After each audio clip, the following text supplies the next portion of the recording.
Time is 5:32 p.m. We will now call this regular public meeting of the Board of Trustees of Humble Independent School District to order.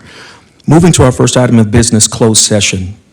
A closed session of the board will now be held on the matters contained in the notice for this meeting.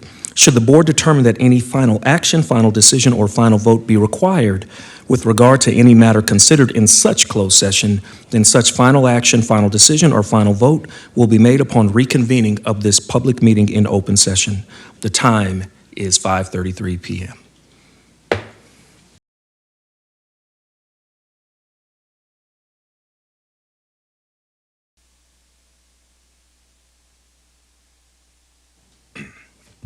The time is now 7:03 p.m. We will now reconvene into open session. Thank you for joining us tonight. Reminder that the meetings of the board are open to the public but are not a meeting of the public. The Humble ISD Board of Trustees meet monthly in a regular meeting to receive reports from staff and take action from recommendations of the superintendent.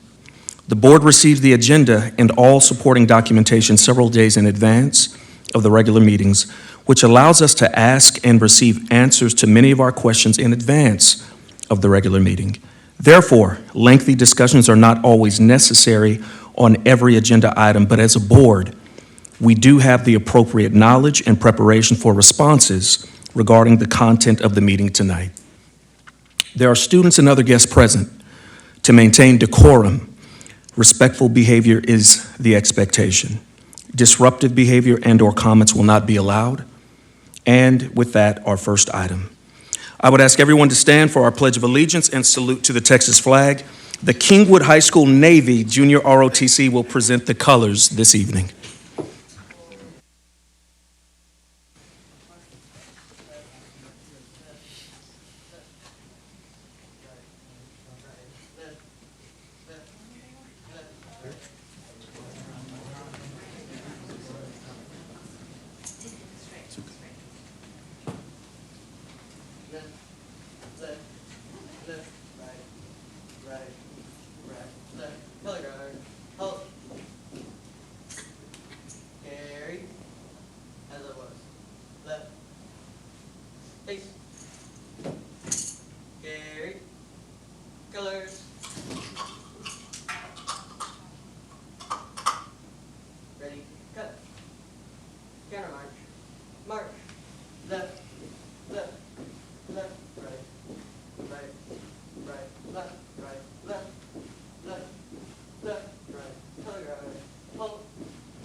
Pledge allegiance to the flag of the United States of America and to the republic for which it stands, one nation, under God, indivisible, with liberty and justice for all.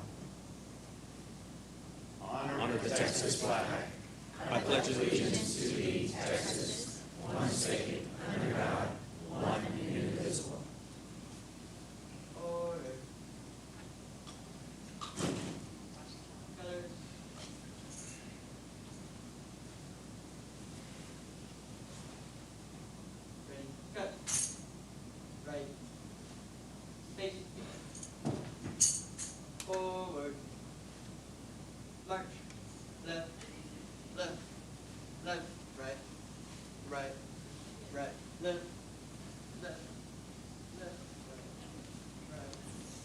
We will now observe a moment of silence. You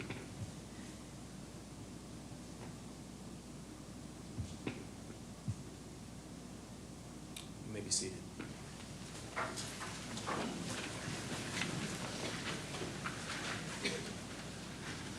Moving to our next agenda item, commendations and recognitions. Dr. Brown, can you please introduce tonight's inspiring moments? Thank you, Mr. President. I'll be glad to do that. And so students who want to pursue a college degree in the performing arts go through more steps than a typical incoming college student. Performing arts majors not only have to apply to college, they also have to audition. So for the first time, Humble ISD students were able to participate this fall in a collegiate showcase that was held here in Houston. The Collegiate Showcase allowed Humble ISD students to perform in front of college officials from across the nation. And now I think Rusty's going to play a video for us. When I arrived in Humble ISD as the new Director of Fine Arts, I charged our team to continue pursuing the goal of giving our students every opportunity to achieve their dreams, not just in high school, but past it as well. For the first time, Humble ISD Fine Arts students participated in the Greater Houston Collegiate Showcase in September, performing for college representatives from across the nation. Over 3 days, our students showcased their creativity, connected with universities, and took steps towards achieving their dreams. Enjoy this look at their experience.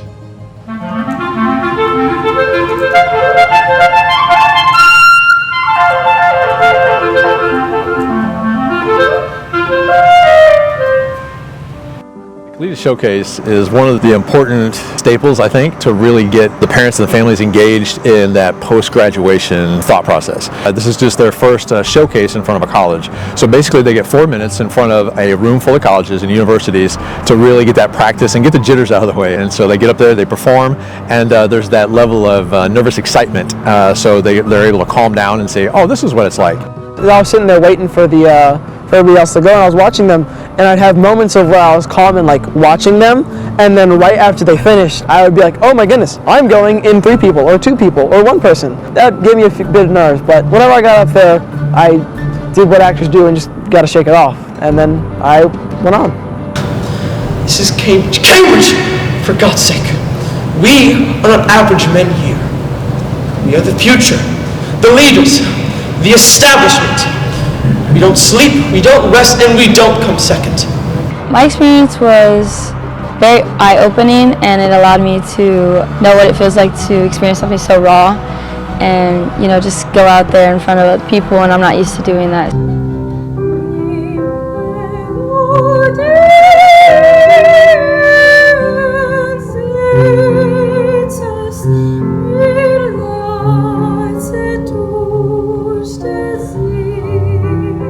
On top of the experience of it, you also are doing an audition for a lot of different colleges when you don't have to, you know, fly out or drive everywhere to audition for all of them. It was so important to bring in the colleges and universities because the second I got into Humble, and even before I got to Humble ISD, I noticed like the talent level, and it's just incredible.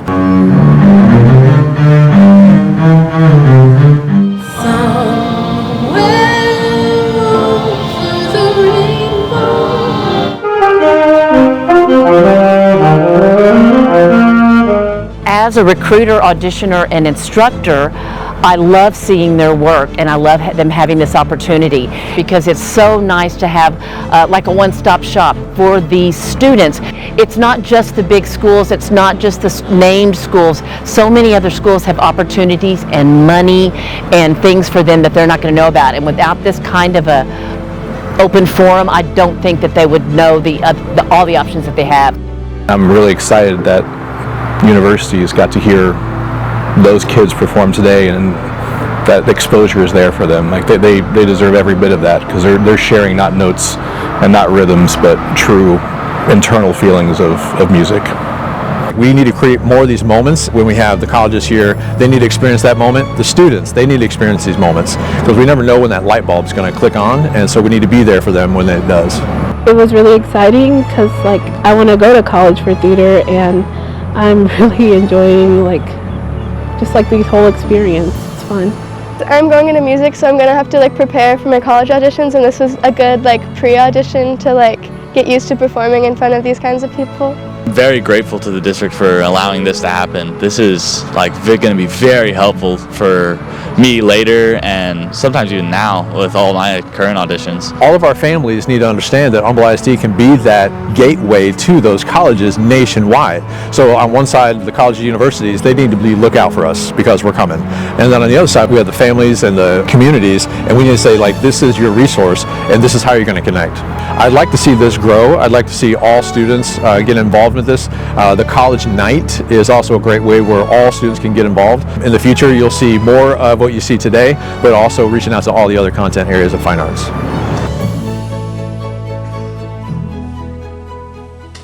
That's pretty awesome.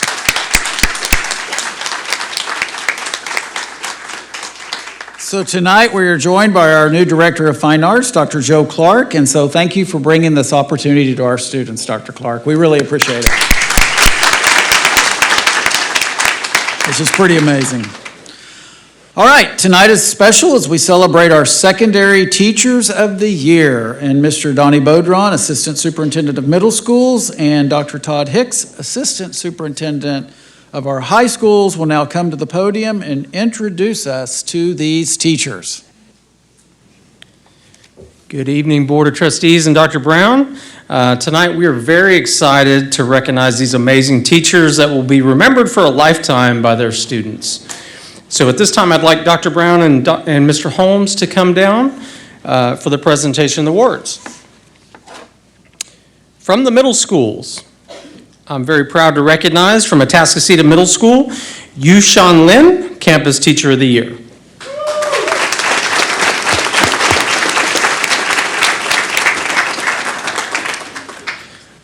From Autumn Ridge Middle School, Jamal Latson is our Campus Teacher of the Year, but Coach Latson couldn't be with us tonight, so we'll make sure to get him his award.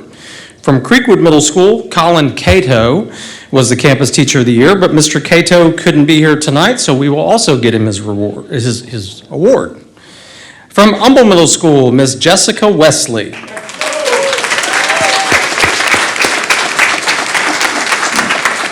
Ms. Wesley is also being honored as a district finalist. From Kingwood Middle School, Catherine Summers is the Campus Teacher of the Year. From Riverwood Middle School, Brian Tapner was the Campus Teacher of the Year. Mr. Tapner could not be here with us tonight, so we will get him his award. From Ross Sterling Middle School, Mr. Carl Kohler.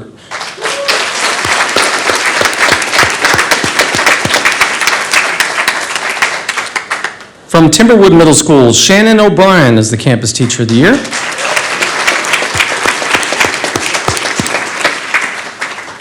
From Westlake Middle School, Tiana Benson was the Campus Teacher of the Year.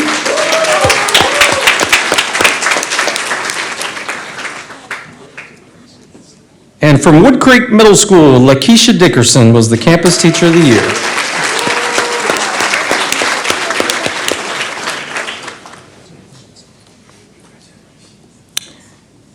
Thank you and congratulations. I'm going to hand this over to Dr. Hicks. I think we're going to get them all together, Jonathan. This is all of our middle schools. Yes. No. Jonathan. One picture. Yeah, we're going to get them all together. Okay. All together, okay.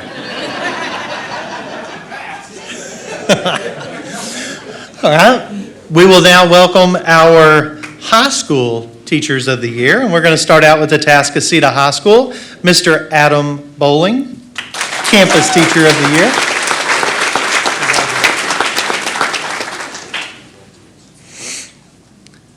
From Guy M. Sconzo Early College High School, we have Dr. Jacqueline Howard, Campus Teacher of the Year.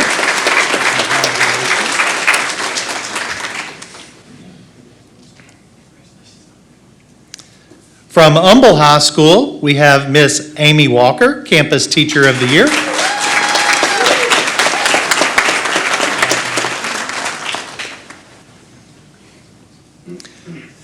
From Kingwood High School, we have Miss Cammie Falk. Cammie is Campus Teacher of the Year. She is also being honored as district finalist. Now, Miss Falk is actually preparing for a district event right now, so she is not able to be with us, but we will make sure that her award is given to her. From Kingwood Park High School, Cassandra DeBotis, Campus Teacher of the Year.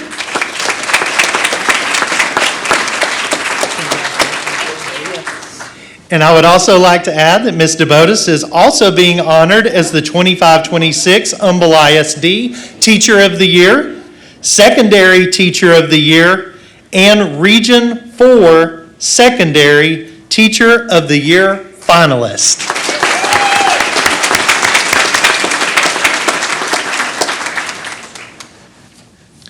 From Summer Creek High School, Ms. Cornelia Patterson, Campus Teacher of the Year.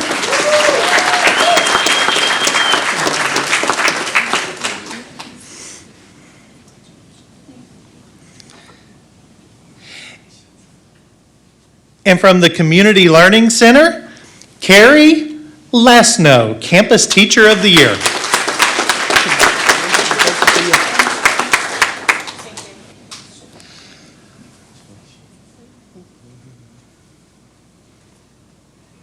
And now I think we're doing the photo. All right.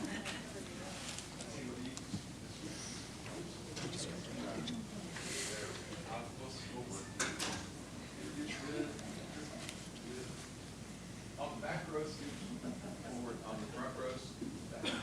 You're going to feel uncomfortably close. You feel uncomfortable? No, you're not doing it right. I'm just saying. Okay. All right. Y'all can come up here and take a picture if you want. And I'm going to get last.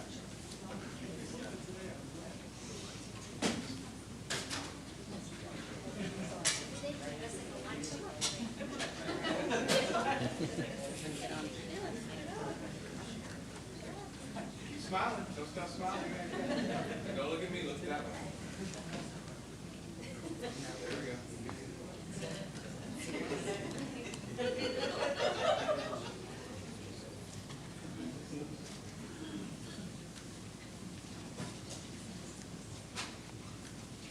We are selling this photo at a later date.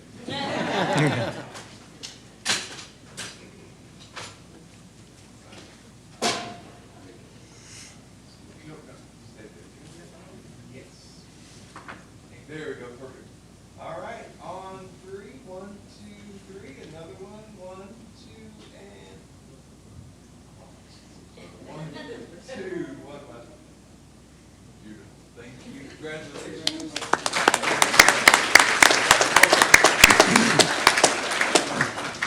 Congratulations again to all of our Teachers of the Year. And not only do we want to honor you with this award, but we also want to honor your time. So at this time, many of our teachers will need to leave so they can be prepared for their school day tomorrow.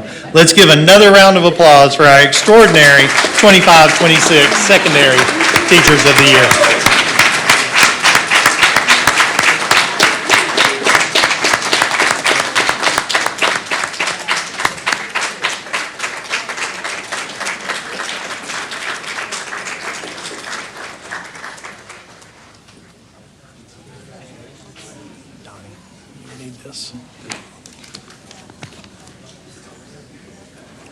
All right, so congratulations to all the Teachers of the Year, and we have one more recognition, Mr. President. Yes, sir.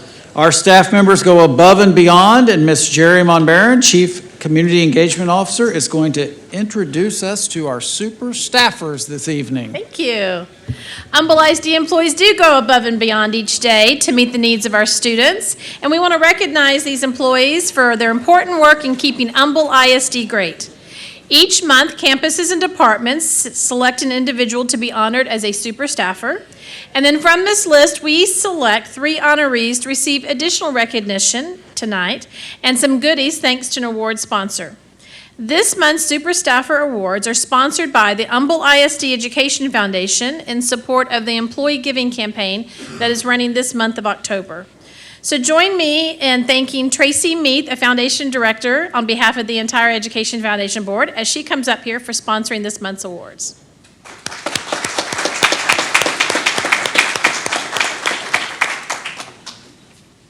You can see on the screen the list of employees nominated for our elementary schools. And from this great pool of awesome employees, we would like to shine a light on our Humble ISD elementary super staffer, which is the science specialist from North Bend Elementary, Myra Fitch.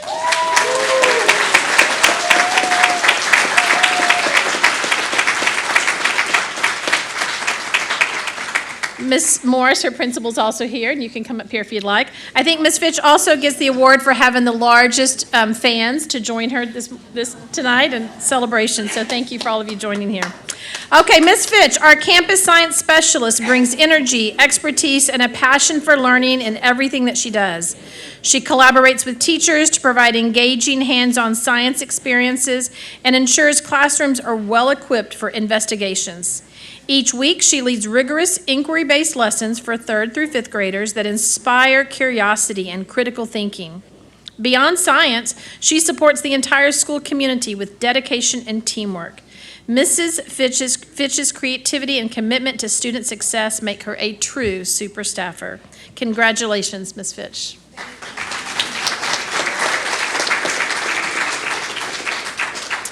Here is our list of secondary school nominees for this month, and I am excited to recognize as Humble ISD secondary super staffer, the study skills and ICS science teacher at Atascocita Middle School, Jaleese Campo.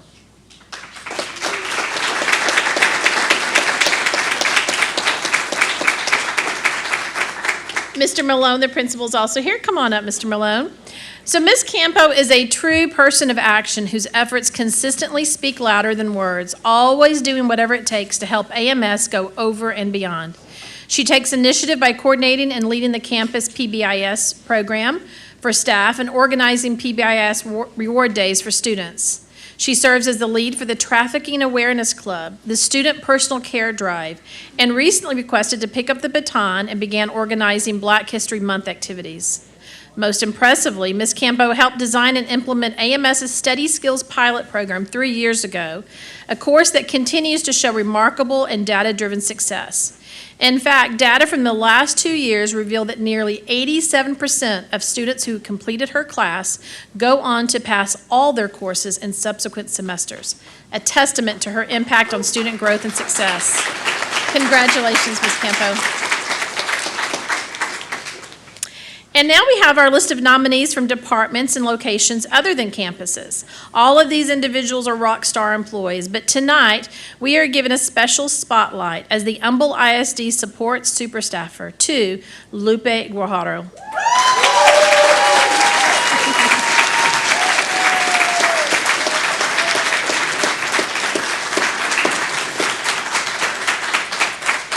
Lupe is the administrative assistant to the assistant superintendent of the elementary division. And Christy, would you like to come up and join her?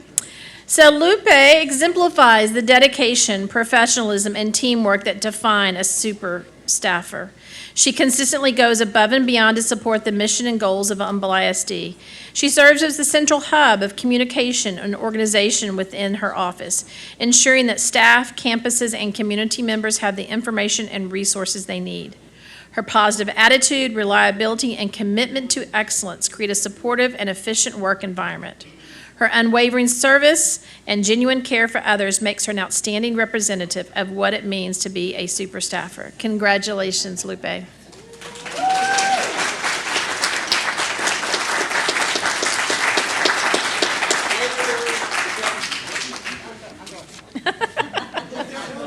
still going up there? Yep. Yep, thank you.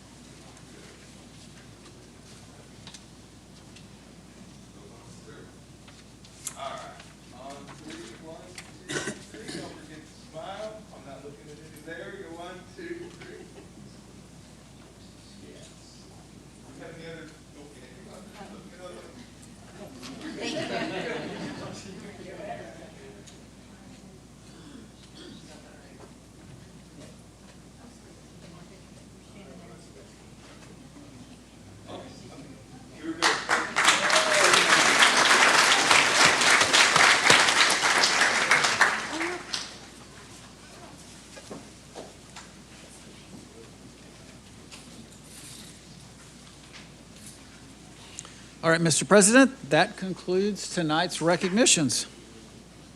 Thank you, Dr. Brown. The next item is public comment.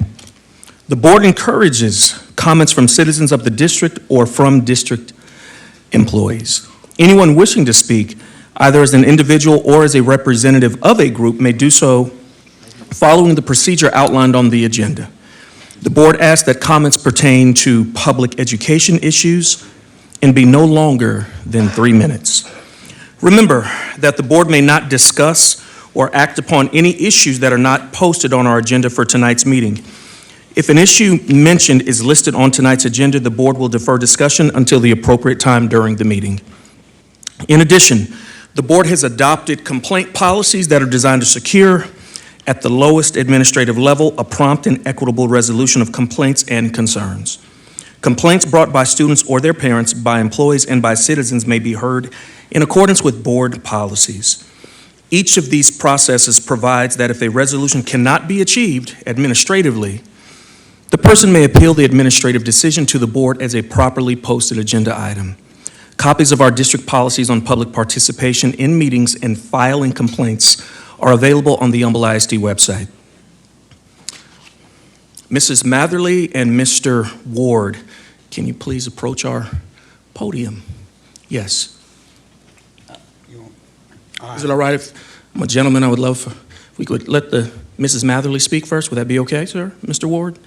I'd be happy. Thank you, sir. Hi, my name is Holly Matherly. My son is Titan Matherly. He is a 6th grader at Creekwood Middle School. In addition to being a mom, I am completing my master's degree at the University of North Texas in library science. And I wanted to talk to you tonight about the Library Advisory Council. George R.R. Martin, the creator of Game of Thrones, said, "A reader lives 1,000 lives before he dies. The man who never reads lives only one." To put it another way, when a reader opens a book, they have the opportunity to expand their horizons and see the world from many different points of view. Some books are mirrors, reflecting experiences that our students may have already experienced. Every student deserves to see their lived experiences in the books in our libraries. Other books are windows, allowing our students to see another point of view, learn about a different culture, or become part of imaginary worlds. I am somewhat confused by the number of parents who are required to be on the Library Advisory Council. Our parents truly know what is best for our students and should have a strong voice on the council. When you select your appointees for the Library Advisory Council, I ask that you think about all of the students in Humble ISD. Our students need a variety of experiences to draw upon. Some need to see reflections of themselves. Some need to learn what it's like for people from other walks of life. Please seek out people, especially parents, who will strive to bring a balanced approach to our libraries. Thank you. Thank you, Mrs. Matherly. Mr. Ward. Well, I consider myself to be a discoverer. The government calls me an inventor because I have a patent. And my patent, I gave y'all a copy of it. It's called an energy producing magnetic converter. It was published in 2009 at my request. This patent, the very first sentence in the abstract says, "An energy producing magnetic converter is provided that outputs both electrical and mechanical energy." That's energy from magnets, no matter how you say it. I wrote a peer-reviewed paper telling how to isolate the force part of a magnet, proving that energy from magnets is not perpetual motion. I had to do that, talking about prove to the patent office that it wasn't perpetual motion, and then I wrote the peer-reviewed paper. So I just want you to understand, I had to prove it to the patent office, then I proved it to the journal. What I'm wanting to do is I'm wanting y'all to allow me to get 30 minutes, 45 minutes to demonstrate to your high school students. That way I can explain to them how I'm discovering secrets of the universe, because we're talking about an invisible thing, and this invisible thing has invisible parts. And I would like to share with them how I'm actually discovering secrets of the universe. Energy from magnets is only one very small benefit from just this one discovery that's called ward force, which is the force part of a magnet that controls the motion. In other words, if you pinch yourself on the finger, a current goes up your arm. Everybody knows that. Simple terms, current's defined as a magnetic field in motion. That's what me and people I don't even know has isolated from the poles, what controls that motion. Think of how that can help burn victims, people with paralysis. And the purpose in me doing this is I hope and pray that one of these students will discover something much greater than energy from magnets. Because like I said, I know they can too, because I'm going to tell them how I'm discovering secrets of the universe. Please, please reach out to me and let's get this set up. Right now, I got a little bit of time. I've been going to other school districts and talking to the boards, and I'm going tomorrow to demonstrate to the high school in one of the other districts, and I would love to do it for your school students.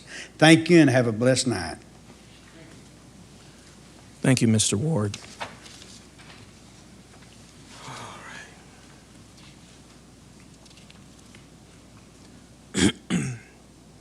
Comments by individual board members.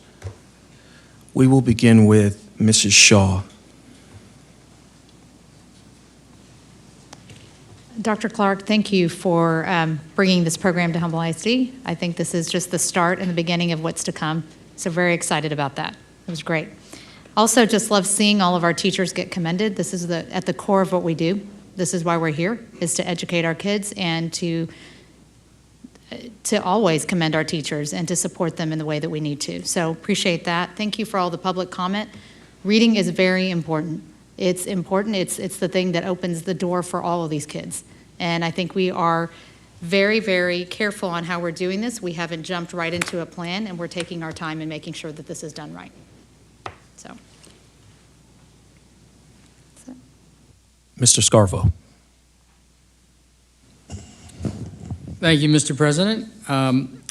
It's been a long gap since our last meeting, so there were a lot of events that went on that had the opportunity and privilege to attend. And I just want to point out a couple of those. Back in September, towards the end of September, I got to be a judge at the Park Lakes Elementary Hispanic Heritage Month contest. Dr. Brown was there as well. That was, I tell you, those kiddos, not only did they create some really great things, and it was from pre-K all the way through fifth, each of their hallways, they were competing against each other. And you can see a lot of learning went on because of what they created in their displays and exhibits and whatnot, and were able to tell us about it. So it was very hard to judge. And then they had another great Hispanic Historical Month, History Month event at Ross Sterling. That was great. A lot of community involvement on that. Also want to thank Ms. Peterson at Humble High School. She was nice enough to let me come by and visit for a little bit. And that is a great campus, awesome students at Humble High School. Always love getting the chance to be by there. And Mr. Clark, I got to tell you, I saw you at the visual arts displays, and if people haven't gone to see it, they're still up, I think, in the admin building, right? And they were done by staff. We had some talented fine arts staff, and I tell you, our kiddos are in great hands because I was blown away. I mean, there's stuff that you'd say, I'd like to make a bid on that, and put that in my house. Looked really, really good, so that was great. Integrated Athletics had one of their first events of the year earlier in October at Tata State High School. It was the basketball event. That was a lot of fun. I got to do one of my favorite things. I was reading to a couple of classes of kindergartners at Eagle Springs Elementary. And for any K through 2 teachers out there that would like to book me, I'm happy to come. Just reach out to my booking agent, Mr. Holmes. He takes care of all that for me. I'm happy to come. It's always a lot of fun. It's a real pleasure.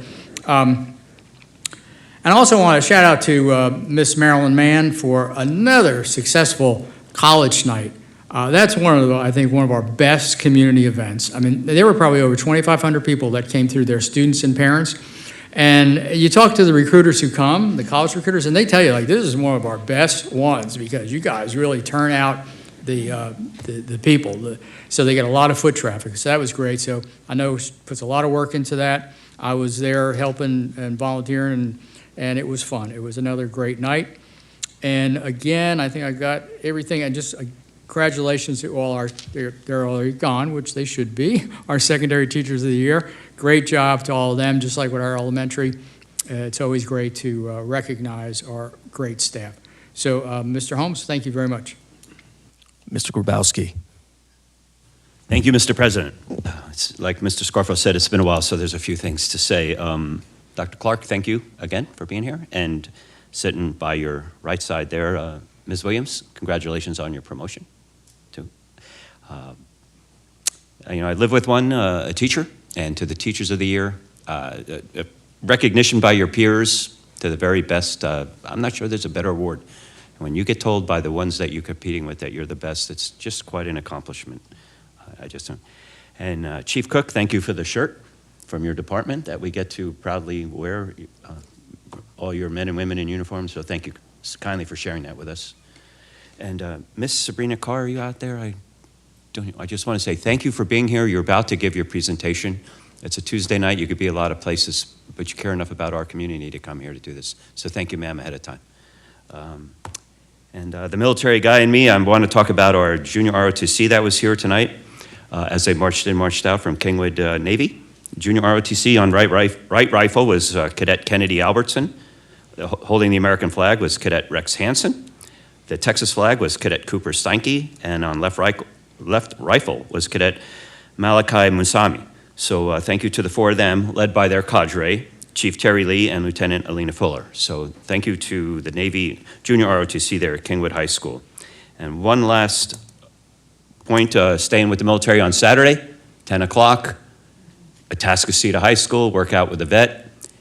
And I looked at the weather this morning. It hasn't rained here in 6 months, and it looks like rain on Saturday. So unbelievable. You won't melt. I'll You'll be right next to me. melt. I'll melt, Mr. Scarfo. But I hope it doesn't get canceled. I hope we go through with it. And in a too bad note, found out for sure today that because of the government shutdown, the helicopter will not be here. They cannot do a public relations event with the government shutdown. So anyway, but I hope to see you all there Saturday at 10 o'clock. Thank you. Mrs. Parker. Well, my colleagues stole all my thunder. Everything I was going to say has been said. But I'm excited to hear from Ms. Carr and Ms. Petrie. October is Breast Cancer Awareness Month, and it's very important. It has touched a lot of lives, and can't wait for your presentation. And I did want to share, so work out with a vet, that sounds kind of intimidating, right? Like, work out with a vet? But I went last year, there was no working out on my part, and it was a wonderful program. It was absolutely great. You all did a wonderful job, and so I'd highly encourage you, veteran or not, workout guru person or not, to attend, because it is a wonderful, wonderful event each year. Thank you, Mr. President. Thank you. All right, Mr. Silva. Thank you, Mr. President. A couple things in preparation for this meeting. I was looking at the Education Foundation website, saw that scholarship applications are now open on there, and the deadline is January 11th. So if anybody happens to be watching this online, senior parents, make sure you get those in. I have the privilege of serving on the Dream Team Scholarship Endowment that Mr. Grabowski talked about in a previous board meeting. Very inclusive scholarship, so seniors should definitely check that out. And they actually emailed us. They're having a community picnic November 8th at Back Pew Brewery in Porter. Said they're going to have live music, raffles, giveaways, and activities for the whole family. So everybody's invited for that. And Chief Cook reminded me that October 2nd was Custodian Appreciation Day. So I want to give a shout out to all the custodians, because without them, it gets a little messy. So that is it. Thank you. Thank you, Mr. Silva. I also want to say that Mr. Kirchhoffer, thank you. He wanted to move this along because it's going to be a pretty long night, so he deferred making comments. So I'll end it with this real quick. Had an opportunity to go to the Summer Creek Girls basketball ring ceremony, and that was just absolutely phenomenal. I plan on going to Kingwood and Kingwood Park's ring ceremony as well. I have my own ring, I have my own bling, and I have those other two rings on order as well. So I loved having that nice, it's a nice ring. I don't know if you saw any of the social media posts, but really happy for the girls. And we have a really great district in terms of UIL. On that note, Dr. Clark, absolutely love bringing the college presence here. That was our first year doing something like that. Yes. That is phenomenal. That is the standard we want to continue to raise. I love that. Phenomenal.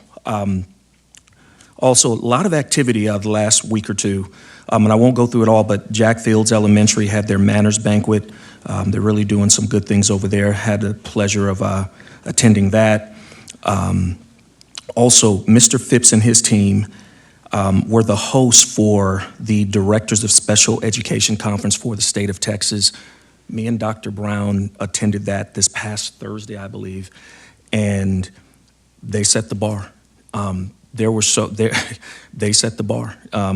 Tremendous hosts, and the feedback from the other school districts was that they look to Humble ISD to decide the directions they're going to move in. So again, I'm very proud of his team.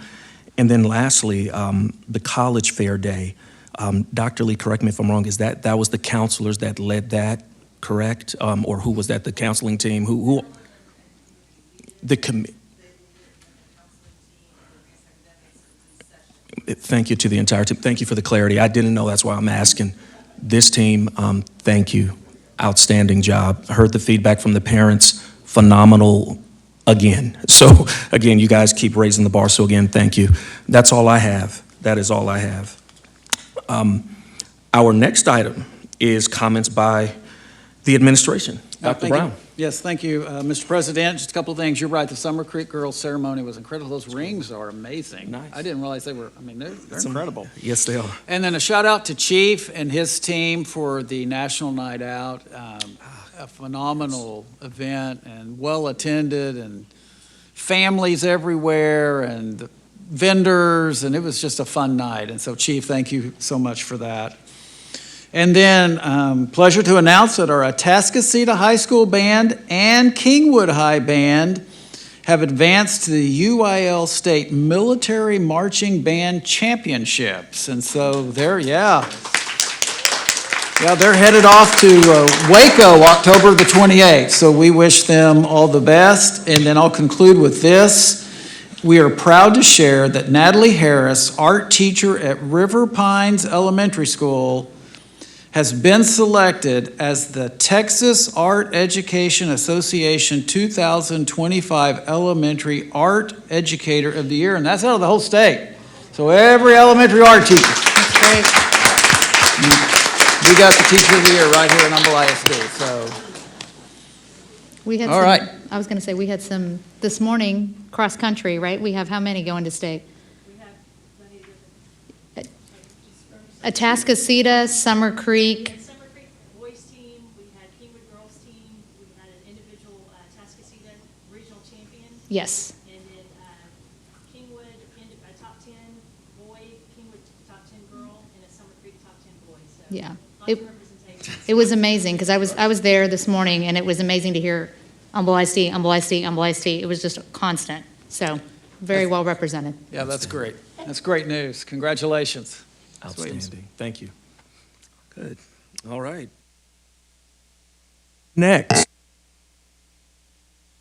Next, we will have a project mammogram presentation with the speaker being Miss Sabrina Carr.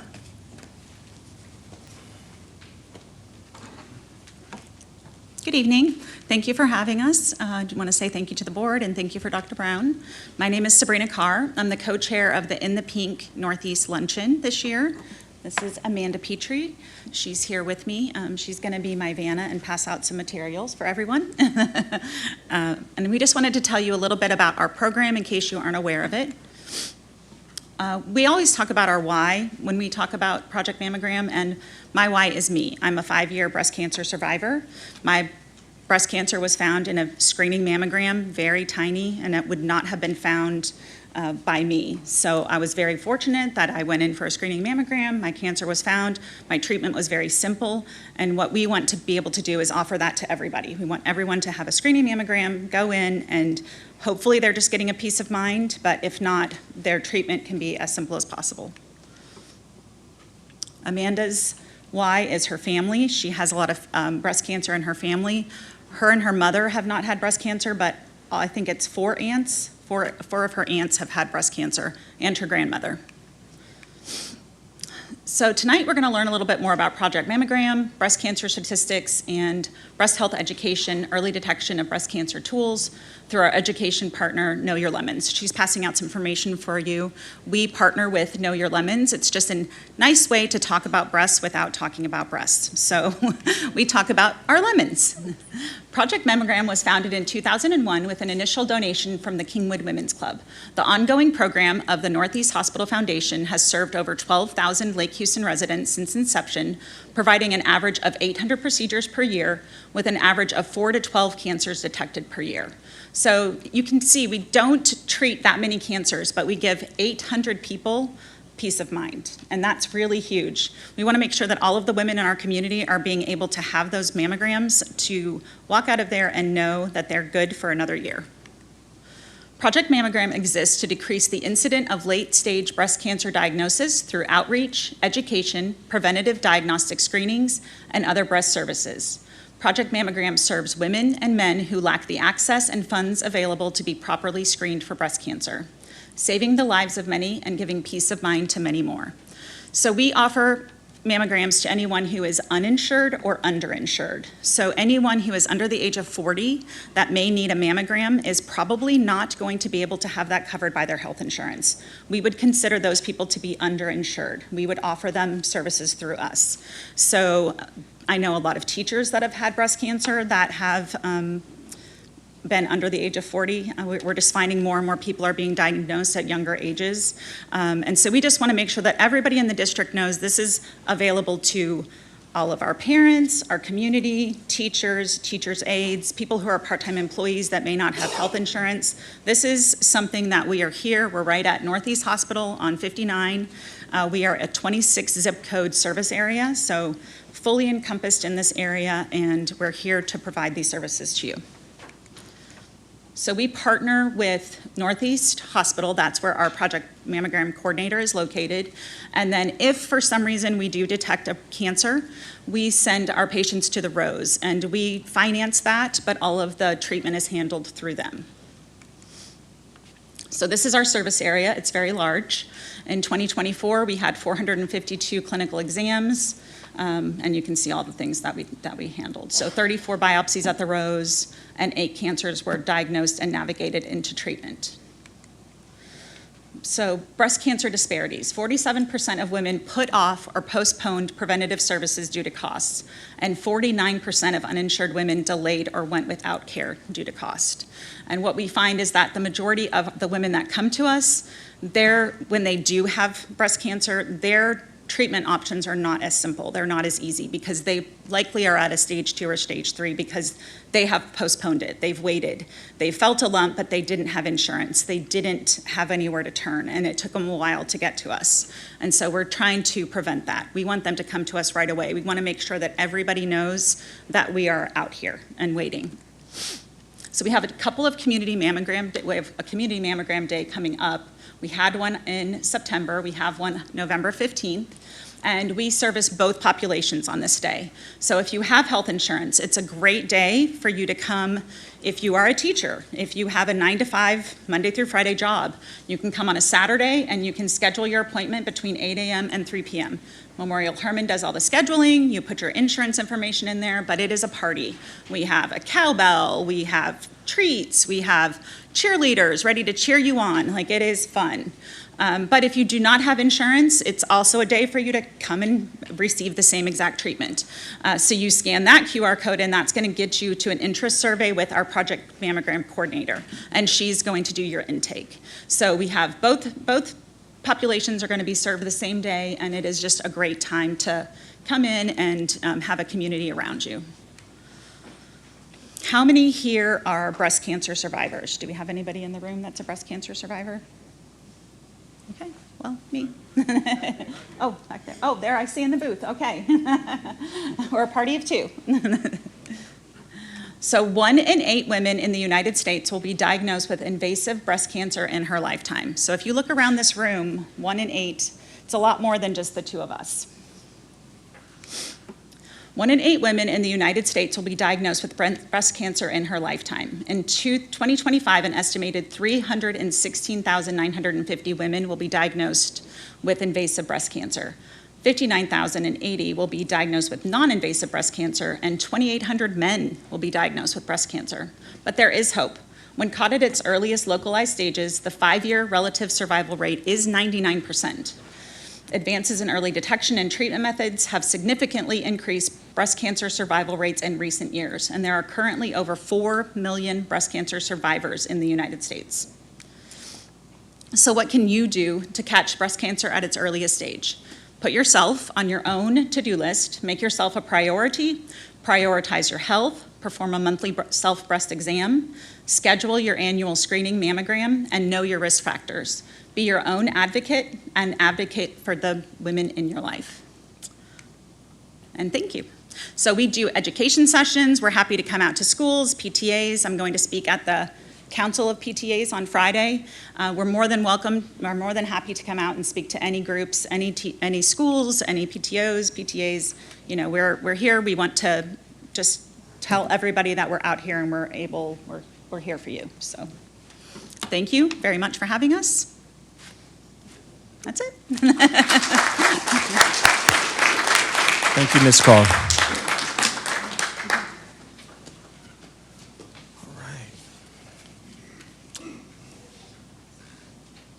Moving on to our next agenda item, action items from closed session. Item 5A, personnel recommendations. Mr. Silva, do I have a motion? Yes, Mr. President. I move to approve the administration's personnel recommendations as presented in closed session with addendum. Second. Any discussion? All those in favor? Motion passes unanimously. Item 5B, final order to terminate term contract. Mr. Silva, do I have a motion? Yes. I move to render a final order to terminate the term contract of Creighton Wells for good cause as determined by the board and authorize the superintendent or designee to take all actions and provide all appropriate notices for the same. Do I have a second? Second. Any discussion? All those in favor? Motion passes unanimously. Item 5C, board review of student expulsion. Mr. Silva, do I have a motion? Yes, Mr. President. I move to uphold the administration's decision on the student expulsion as presented in closed session. Do I have a second? Second. Any discussion? All those in favor? All right, we have any abstentions? All right, we have 6 in favor, 1 abstention. Moving to item 6, our consent agenda. Does any trustee have an item they wish to pull from the consent agenda? Yes, Mr. President. I'd like to pull consent P, Papa. All right. Mr. Silva, do I have a motion on the consent agenda? Yes, Mr. President. I move to approve consent agenda item 6A through 6S, exclusive of pulled item 6P. Second. All those in favor? All those opposed? Motion passes unanimously 7-0. Returning to any pulled items, our first item pulled was item 6P. Do I have a motion? Yes, Mr. President. I move to approve the guaranteed maximum price of $83,928,817 offered by Satterfield and Ponticas for the Ross Sterling Middle School project. Second. Any discussion? Yes, Mr. Grabowski. Thank you, Mr. President. Dr. Sabert, that's about the going cost for a middle school, but there's something pretty unique about this because it's been delayed for a few years. And can you please just let everybody know what the price originally was, and with about a 20% increase due to inflation for materials in the last 3 to 4 years, what the price ended up being, because it was great work by you. Yeah, so when we first got initial pricing for this project, estimates from the architect were roughly around 100 million or so. 95 to 100 million is what Mr. Beatty and I were looking at based on our discussions previously. And then Tom Haggerty and his team worked directly with the contractor. we bid it out with a CMAR, a contract manager at risk, construction manager at risk. And they started giving us pricing and letting us see things that we could adjust along the way. And then to put this in perspective, this is about just under 4% more than Lake Houston Middle School, which was signed approximately 2 years ago. So we were able to get it way down from what the architect first thought it was going to be, and it's approximately just less than 4% than what the same size building was 2 years ago, which with tariffs and everything else is a really good value for us moving forward. I just want to say congratulations to yourself, Mr. Beatty, and the entire administration and board building and planning. That had a lot to do with that too. So thank you, everyone. Any further discussion? All right. All those in favor? All right. Motion passes unanimously. Moving on to item 7A, an order authorizing the issuance of Humboldt Independent School District unlimited tax school building and refunding bonds in one or more series, levying a tax and providing for the security and payment thereof, authorizing a pricing officer to approve the award of the sale thereof in accordance with specified parameters, authorizing the redemption prior to maturity of certain outstanding bonds, and enacting other provisions related thereto. Mr. Silva, do I have a motion? Yes, Mr. President. I move to approve the order authorizing the issuance of Humboldt Independent School District unlimited tax school building and refunding bonds in one or more series, levying a tax, levying a tax and providing for the security and payment thereof, authorizing a pricing officer to approve the award of the sale thereof in accordance with specified parameters, authorizing the redemption prior to maturity of certain outstanding bonds, and enacting other provisions related thereto. Second. Thank you. Any discussion? All right. All those in favor? I didn't see you. I'm sorry, Mr. Grabowski. Yes. Mr. Beatty, can you just give us a quick, why the amount, why market now, and what you're predicting with, so people, I just want people to see how we're being responsible with the bond. Yes, sir. So this is a parameter order for a bond sale and refunding. It's as far as just overall, we're always analyzing and looking at our debt and trying to be the best stewards with taxpayer dollars we can. And we actually have some really good partners here, our bond counsels here today, and our financial advisors here as well. So we have a lot of expert resources helping us with that analysis as well. So what this does is allows us to maintain the project schedule for Bond 2022 with that new money, and we can also lock in some earnings with that new money before we spend it, because we expect rates to continue to decrease over the next few months. So allows us to maximize earnings on that new money. And then also there's a significant opportunity with market conditions right now with the refunding. So we can effectively refinance some of that outstanding debt right now. So anything can happen watching the market, but it looks like we can save approximately 4%, and so significant savings, at least $5 million it looks like is opportunity to save debt service in our taxpayers, which amounts to about $500,000 a year. So really good opportunity we'd like to take advantage of with that refunding, and also be able to, we don't want any half-built buildings waiting on funding, so this allows us to keep that pace and project schedule with the construction projects. Thank you, Mr. Beatty. That's all, Mr. President. All right. All those in favor? All right. Motion passes unanimously. Next is our information items. Item 8A, Intruder Detection Audit Report. Mr. Perkins. Yes, sir. I do have a report tonight. The Texas School Safety Center conducted an intruder detection audit pursuant to updated legal requirements. 12 schools were reviewed, and there are no findings that were identified. Excellent. Any questions or discussion from the board regarding this item? Okay.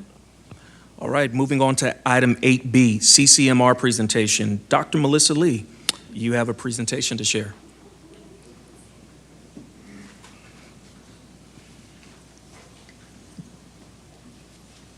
All right, Good evening, Board of Trustees, Dr. Brown. Thank you for having us here tonight. With me, I have my team with me. I have Dr. Udicrit here, our Director of Advanced Learning and Services, Larry Wilson, our Director of Career and Technical Education, and Ty Hobbs, our Director of Counseling and Behavior Services, in case you want to get too technical on questions and I need backup. But we're going to do a quick overview for you on our CCMR here in the district. I think one of the things we just want to highlight here real quick is that in the past, some of our accountability has not been at the front and it is now obviously something we're very focused on. So for CCMR, it is equal to our high schools for STAR. It's the same comparability of what it weighs into on our accountability ratings. And Dr. Wilson Rogers has presented to you in depth on accountability in the past, so I'm not going to go into details, but just for reference, we put up the accountability scores here so you can see how this all plays in together. CCMR does appear in all three domains, 1, 2, and 3. Again, Dr. Wilson Rogers has done a great job of showing you guys that, so we're going to kind of skim over this, but I do just want to highlight here in domain 1 again that for our high schools, their accountability rating for domain 1 is calculated 40% STAR EOC, 20% graduation, and 40% CCMR. So it is just as equally valid to our high schools as the STAR EOC exams. Dr. Lee? Yes. When is approaches coming out of the equation? Is it for this next school year, or this current one, or the one after? So you mean as far as our CCMR accountability ratings? Well, as far as having approaches as part of a metric. I thought they were going to only use. Oh, see, that's a Dr. Wilson Rogers Okay, question, that's fine, I'll be that's honest fine. with I you. could send her an email. No, I'm here to talk CCMR, but we can definitely get you those answers from her. See, I told her she was going to want to be here. And then it does appear also in domain 3, where we see it at 30% in that one as well. So when we're looking at our overall CCMR data, one thing I want to remind everybody, I know the board has heard this extensively, but just for anybody in the public, CCMR is what we call a lagging indicator. We are always 1 year behind. So the data that I'm going to show here for Accountability 2025 is our 23-24 school year, our students who graduated in 2024. It's always 1 year behind. So during the 23-24 school year, this was our CCMR scores. And I'm going to start by focusing on the good, Dr. Brown. There were several places where we were exceeding the state on this. We were above the state for our AP/IB exams, our dual credit courses, and our on-ramps qualifications. So there's some great work there. Now, there's also obviously some places where we have some significant work to look at here. When you look just at the overall CCMR criteria for our district in the 23-24 school year, we were far behind the state at that time. And just addressing the elephant in the room, that we were given different directives by our previous administration. We were focusing on local indicators that were given to us and not the state indicators that we are being measured on for accountability. I want to highlight a couple things here real quick. The first one is when you look at that lines 2 and 3 there, you're going to see that for SAT, ACT, and TSI, we're actually right on line with the state. We're the same there. Where we are far behind the state is this underlined part here that said earned credit for a college prep course. In 23-24, we did not have this opportunity for our students, and other districts were doing this. The following school year, last school year, 24-25, is when we implemented Texas College Bridge, and that's a college prep program that our students can engage in. It allows them a lot of different opportunities that benefit them. They get to take these courses in lieu of having remedial English and math courses and when they go to college. It exempts them from having to take the TSI test. Some people are just not good test takers, so this is a great opportunity for them. And if we partner with a specific institute of higher education for college prep, our students can only go to that university or that college to use it. Texas College Bridge is accepted at 105 different institutes, so it's a greater benefit for our kids and gives them a lot more opportunities.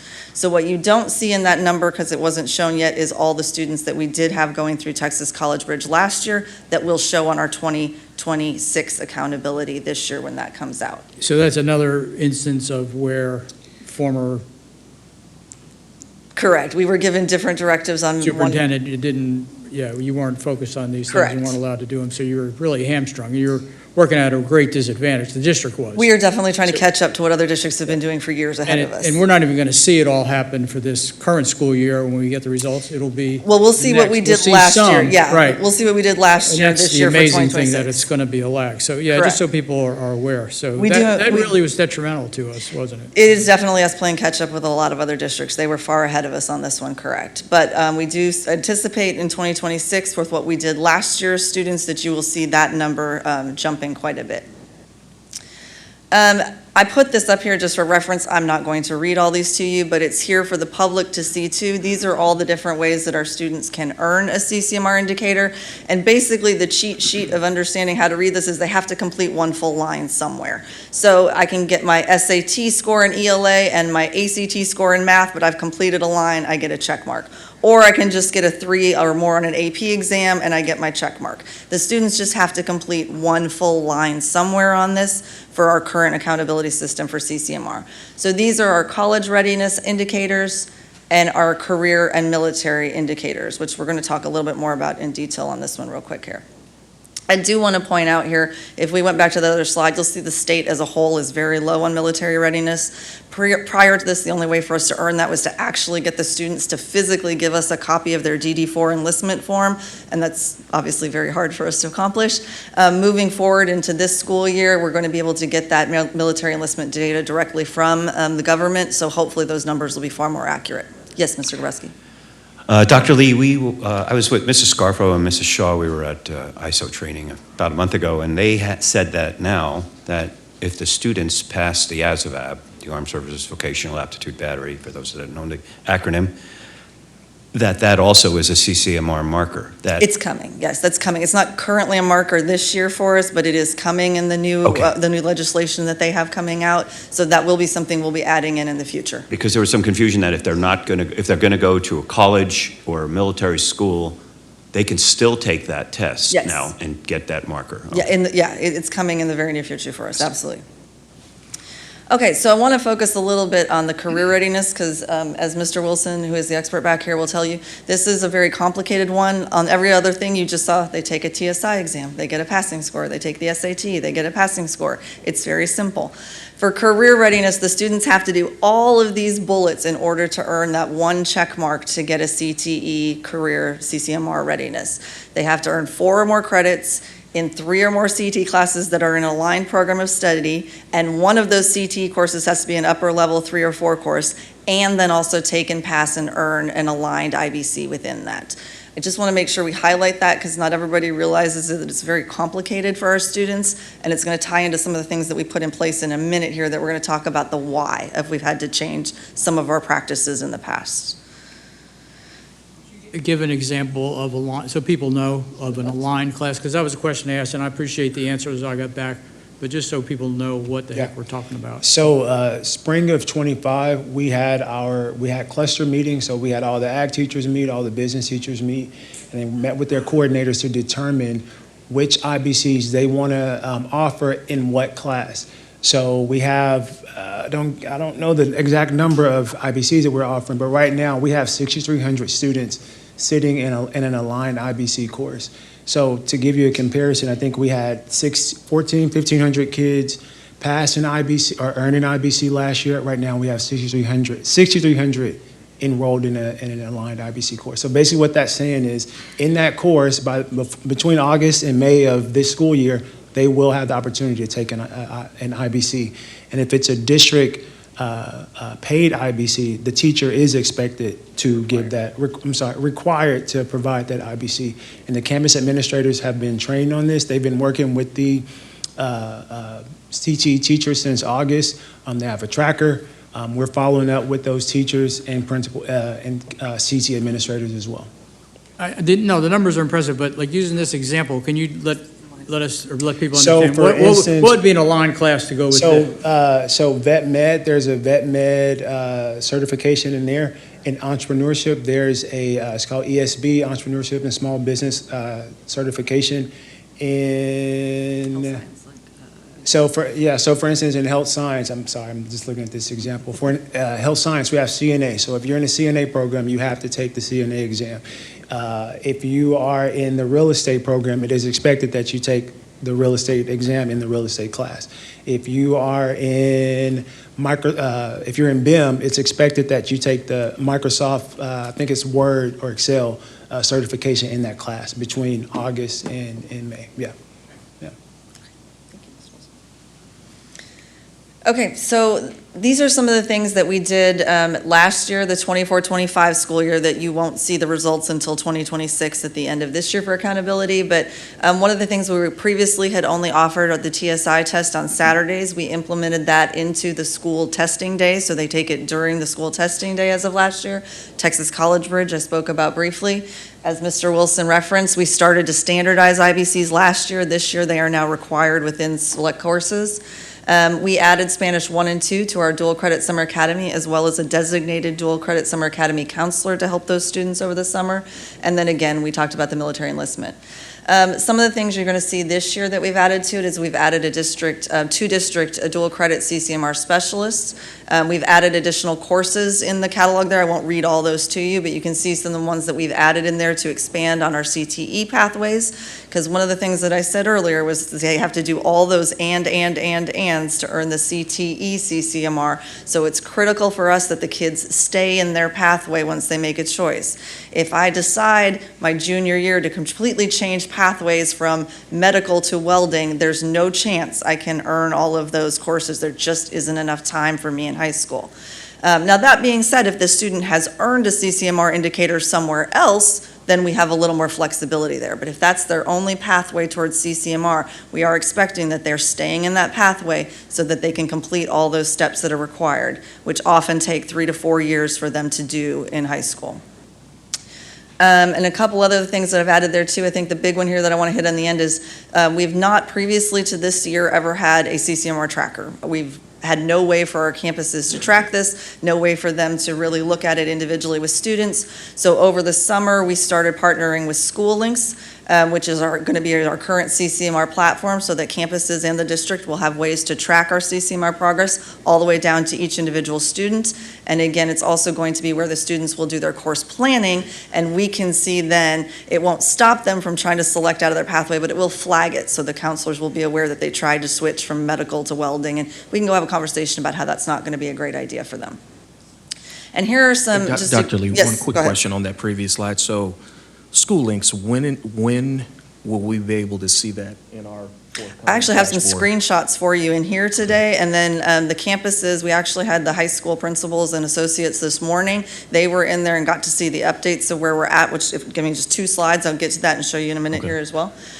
So prior to that, we were working off of spreadsheets. We did still have data for them. We were giving them. They weren't having nothing, but it's not as comprehensive as having an interactive platform, of course. But the colleges were all given information by Dr. Udikrit's team and him that included all of their TSI, SAT, AP, and dual credit, so they could start planning with students. And Mr. Wilson, of course, and his team provided them with all of their cluster data, their program data, as well as their IBC data. But now we are putting all of this information into School Links. So this is an example of what we can see at a district level or a campus level. The numbers have been removed from this because at the time I did this, we didn't have all of the data in there, and I didn't want you to have inaccurate data, obviously. But we have all of our college testing data is in there now. Our dual credit, our on-ramps are in there now. Our IBCs are in there now. We're just working out a few minor things that aren't mapping correctly as you do anytime you're implementing a large new software program at a district our size. But the principals all got a chance, like I said this morning, to see the new updates, and they even were able to give me some examples of quick things that we're going to go fix, and we'll get this up and running. And then this is a view of what a counselor would be able to go look at and see when they're working with an individual student. This is an actual student in the district. It is a student that belongs to an employee in this room, and they gave permission to use this, although I did redact their identifying information. But it will show the counselor where they have check marks, and if they don't have a check mark, where they can go earn one to help as they're having those conversations, and not have them have to go back and reference several spreadsheets to get that information. It'll all be in one place for them. Can you talk a little bit about this? Because this is all data fidelity, right? Yes. That we didn't have, and that's Yes. why we were driving lower CCMR numbers? Well, I mean, part of Part it. of It it, definitely, part of it. there was absolutely no way for campuses to track who was CCMR complete or who wasn't, other than the spreadsheets that were given to them in the past. So by putting it all in one platform, they'll be able to just literally pull up a student like this and be able to see the one student. If this student obviously has several things already in place and is CCMR complete in several different ways. But if the student isn't, then they can go look and see what they can do to get them on that path and what they need to do then. This wasn't anything we had previously, although I will say the campuses are very innovative, and they had massive spreadsheets they had put together. They were working as hard as they could to put data in one place, but spreadsheets come with human error, and we're trying to help reduce that on them as well by putting this platform together. So I just want to make sure, I don't know if I heard it, I could have just not been listening. Sure. When will this be live? It is live. The campuses are in it. So, Mr. all Holmes, the it won't be fully functional and be able to see the Oh, there you go. percentages in every student until all it was. students put their course selections for next year. That occurs in January and February of the school year. So in January, our high school and middle school students will start to begin to enter their courses for the next school year. Once they get those courses into this program, the primary purpose of this program is to tell us if a student selects a course outside their pathway. And if they do, the system's going to flag them for our counselors to circle back to that student and their family and have a discussion about why they're trying to get out of the CTE pathway that they're currently in. So to me, that's the primary purpose of this platform, is to keep students in their pathways if that's the only way for them to become CCMR'd. So until we get those graduation plans in there and they select the courses, the program's up and running right now. We've gotten just about everything in there. So Naviance decommission, we're not even worried about it. It's not Correct. even Gone. there. Correct. Yep, Naviance is gone. Correct. Yes, Okay. sir, that's gone. So for a building principal or counselors, or for us to provide reports to you guys on updates about where we are for CCMR, we'll need to get the kids to put their courses in there and select the courses for the 26-27 school year. And then we'll be able, because it will predict. It will take that kid's course along pathway, and if the kid signed up for the correct courses all along the way, it will change the colors, and it'll give you a percentage for that student so that student's on track to get their CCMR check mark as long as they stay in the pathway. So you'll be able to project what's going to happen. Right, it does. It has an actual and a predicted view. Right, and I know you explained this all to us when we had the closed session, but Mr. Holmes, I'm doing it for the No, that's a good want question. everybody to Absolutely, know. so everybody can know. They know what's going on, so I'm sorry you got to Absolutely. repeat. No, that. that's a good question. Yeah, I know exactly why. Could you go back, like, to the data examples? These, Yeah, and, well, actually, go ahead one more, no. That one, yeah. Could you just let everybody understand, like, see why, like, you know, somebody would look at this and say, wait a minute, how come you have all these passed, all these taken, all these passed, and why is the count of earned so much lower in some? Some they're right on exactly, and there's rationale, there's There is- reasons for there that. But is. just so, again, we Yes, know, good we've question. been told, it's been explained to us, but just so the public knows, the parents know, and community knows. Right. So there are some IBCs that all you have to do is take a test and you earn it. There's a handful of them, like our barber and cosmetology. You have a practical test and a written test, and then you have to go and actually apply for your license, and there may be a background check that you have to complete. And if the kids do not do that, they do not earn. So you may pass the practical and written, but if you don't do steps 1, 2, 3, you don't earn. So that's why the number's different. There's also some that you can take as early as 15 years old, but you can't earn it until you graduate high school. So that's a big one for us with PCT. thank you. Thank you. And I just want to say real quick to Mr. Perkins' point here on School Links, what we have currently live right now is our CCMR college data, our IVCs, and our seniors all have their course schedules fully uploaded because obviously they're in their senior year. Anybody freshman, junior, sophomore, they're going to have to enter the courses. We made that deliberate decision as a district not to try to transfer anything over from Naviance because it wasn't doing the functionality we wanted, and we wanted to be able to make the pathways force them into it, or at least make them override it and then flag it for us so we could see what it was doing. So it's really most beneficial right now for our seniors, and then it will build out as the others go in and complete their information. The program makes it very efficient for counselors to do their job. Because right now they're doing it on a hard copy agenda. Like I've gotten mine, my child has come home with the CCMR, all the check marks on where they are and where they're not.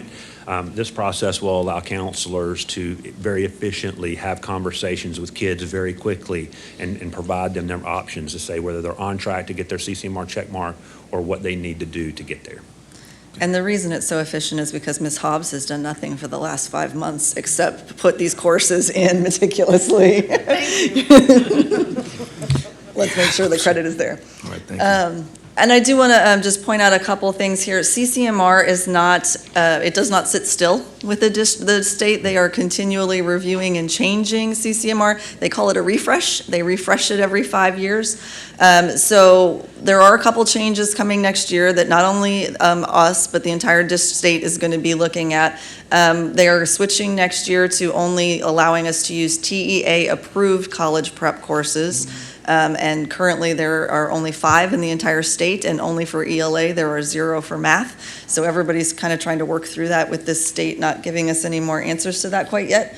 Additionally, next year our IBCs are going to be tiered. They are basically rating them on 1, 2, 3s on which ones get us more points. So Mr. Wilson and his team have been working through that to make sure that we are optimizing that as well for next year. But again, everyone in the state is going to be going through those at the same time.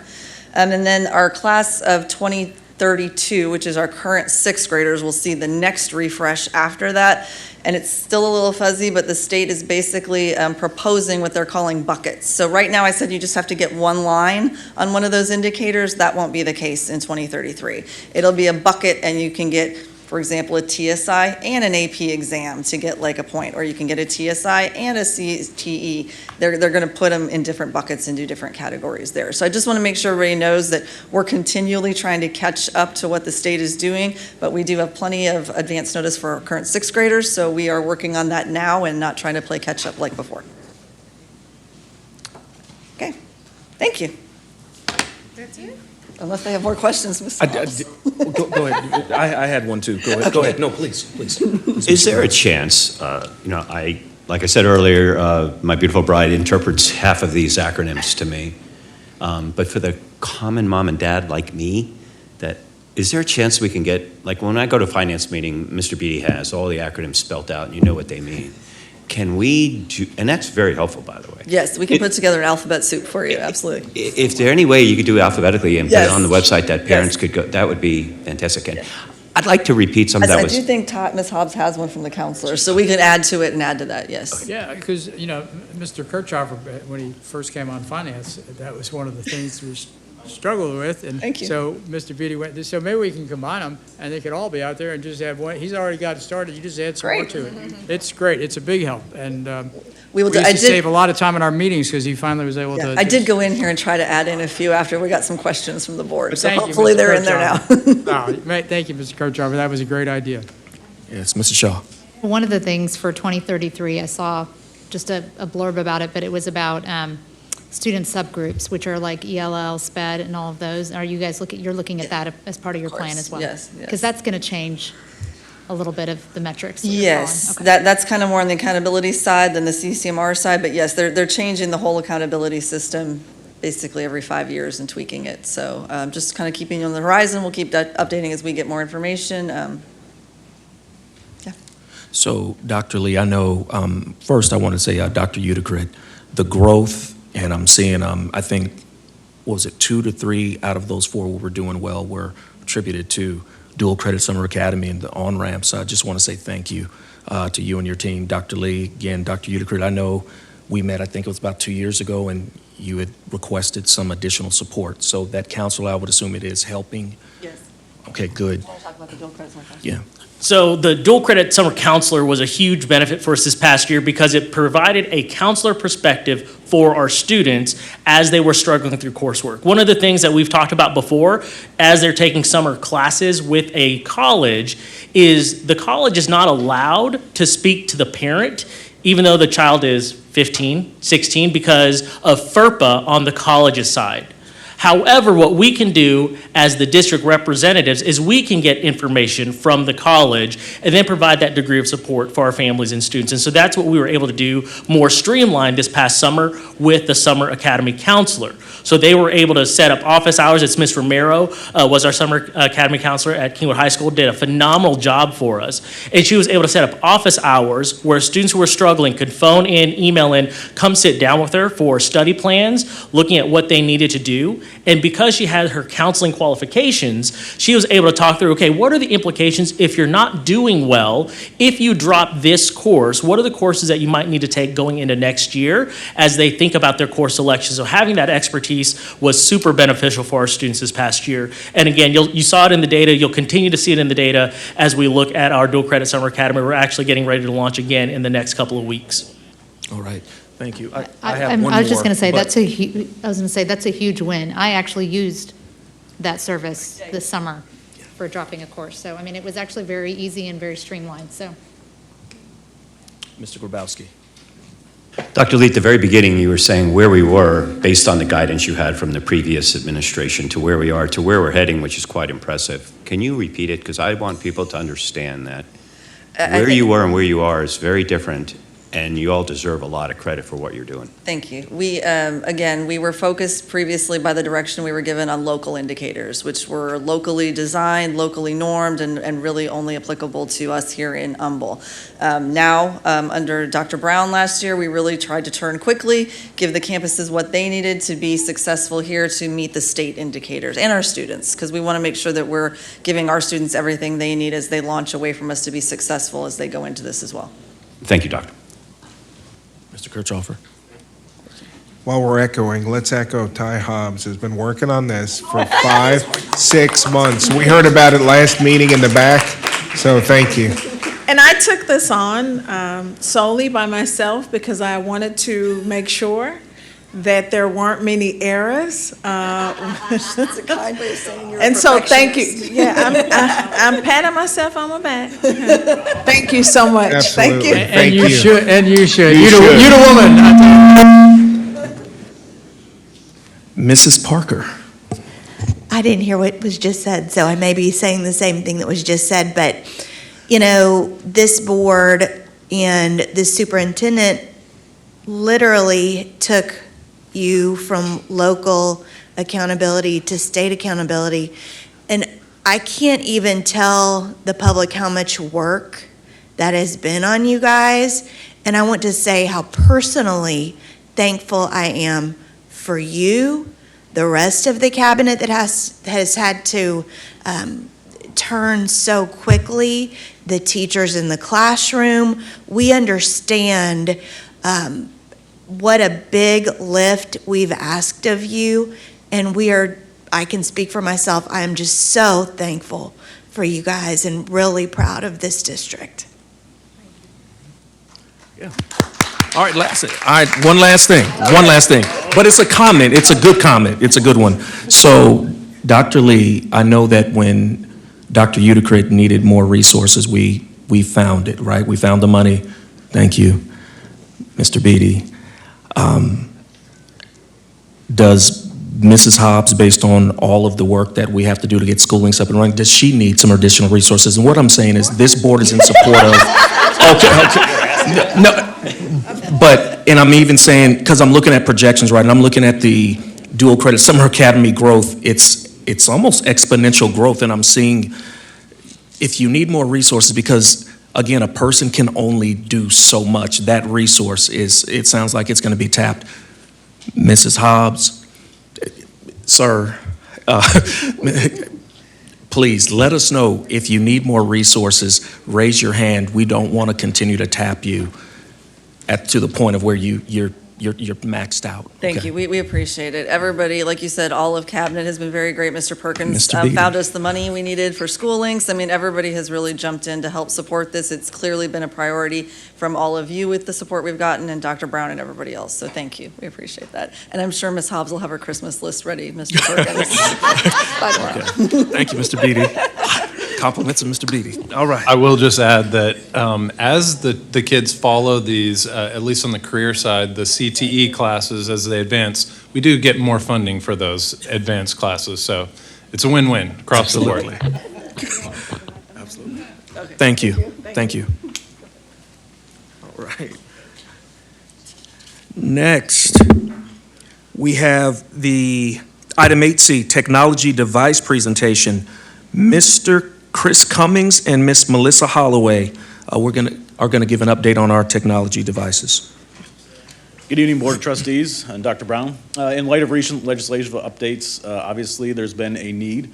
Students are no longer allowed to use their device in the classroom, so we were tasked by the administration and the board to go back and assess where we are today and come up with options on how we bridge that gap. How do we invest in our 21st century classroom and provide those devices to students as they need? Obviously, the goal of this is to make sure that every student has a device when they need it in the classroom, and a reliable device and the infrastructure behind it to support that device and the support structures behind it to make sure that we can continue to make these devices successful down the road. We'll go over strategic objectives, one-to-one considerations, current state, and ratio implementation. I'm proud to announce that over the past 6 weeks, with the support of many folks in this room, including the board, Dr. Brown, Billy, and his team, we've been able to invest over $3 million in both our CTE and our device ratios across the district. Whenever we're looking at one-to-one, and I'd hate to say one-to-one because it can be taken different ways, but it's providing equity across the district, and we want to make sure that whatever we implement, any device we put in the hand of a student is a commitment long-term to replace that device down the road. So we want to make sure from a support model that we can continue to support those devices and refresh them down the road.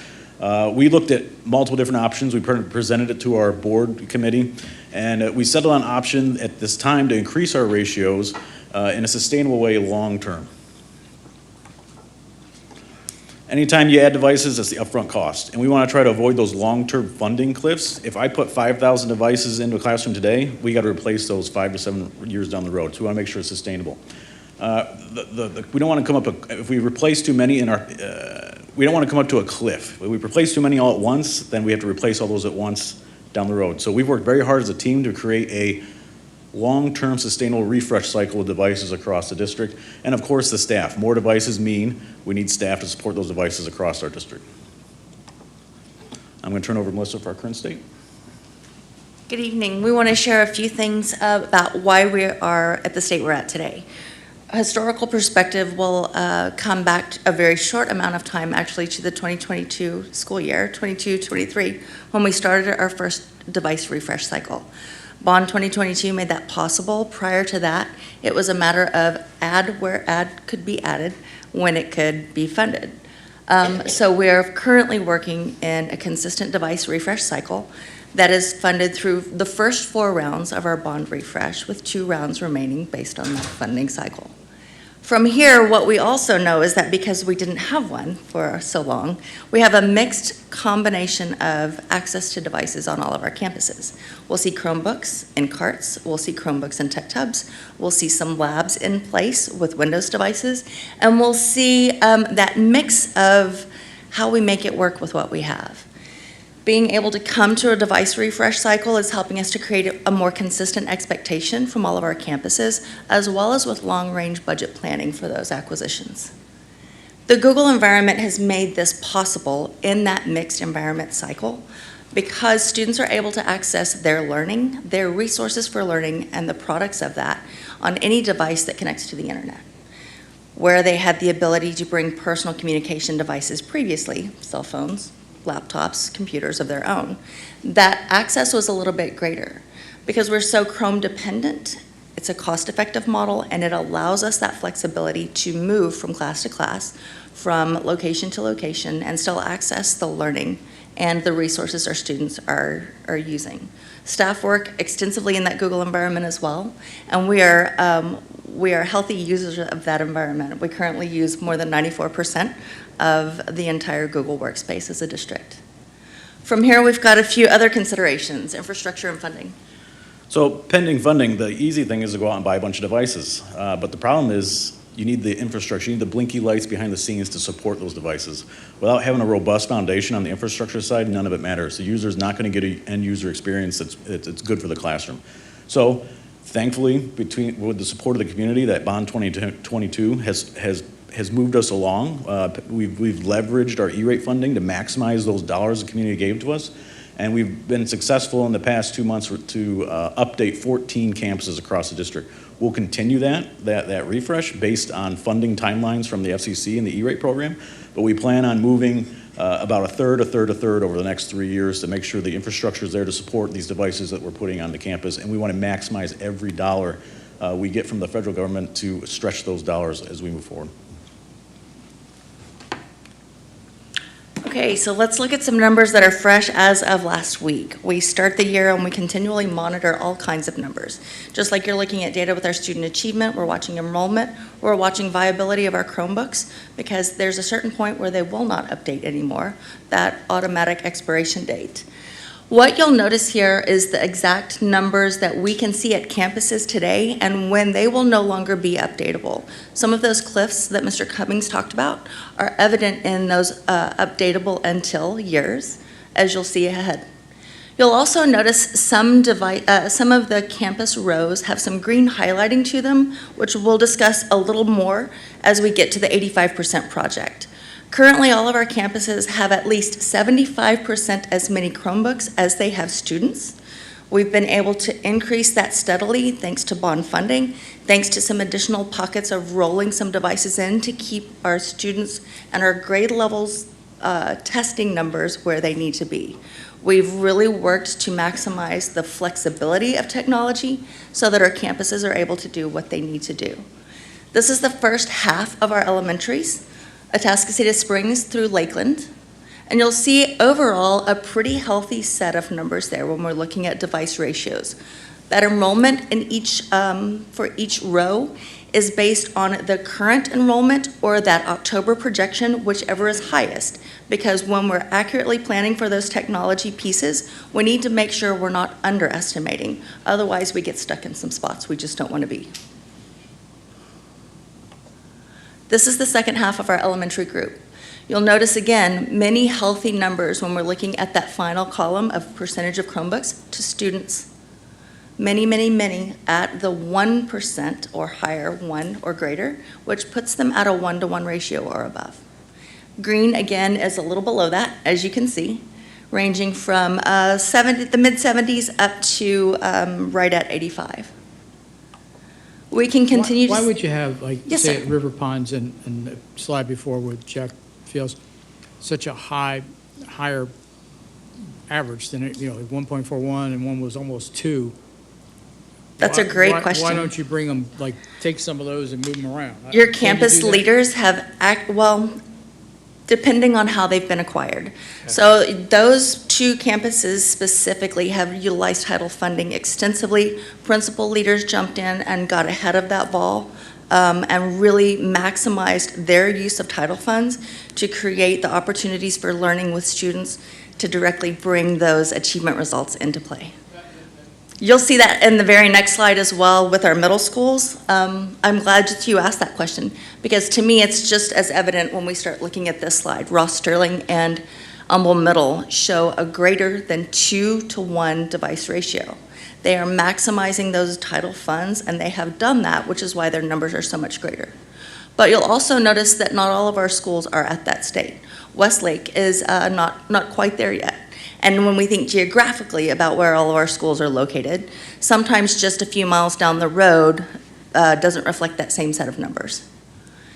As we look at the high schools, we actually see some of our greatest discrepancies with devices and students. Atascocita High, Kingwood High, and Summer Creek. And Summer Creek has benefited already from their bond refresh. But Atascocita and Kingwood both show where they have not received that influx of additional devices. And, the kids are still coming. They're going to show up every day and do what they're doing. This is where we're feeling that ban on student devices. Yes, sir? Let me just ask this, though. And you guys may not know the answers, maybe Mr. Perkins or someone else does.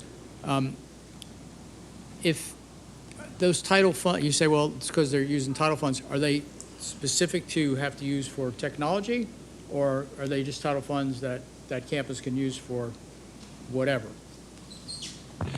The Title I funds could be used for staffing, professional development, technology. Technology is an option that you could use those Title I funds for. Okay, so then I guess my question would be, are they overspending on technology and maybe it should go to something Well, I would else? say if they're 2-to-1 right now and they're purchasing more Chromebook cards right now, I would say yes. But I don't know that they're purchasing Chromebook cards.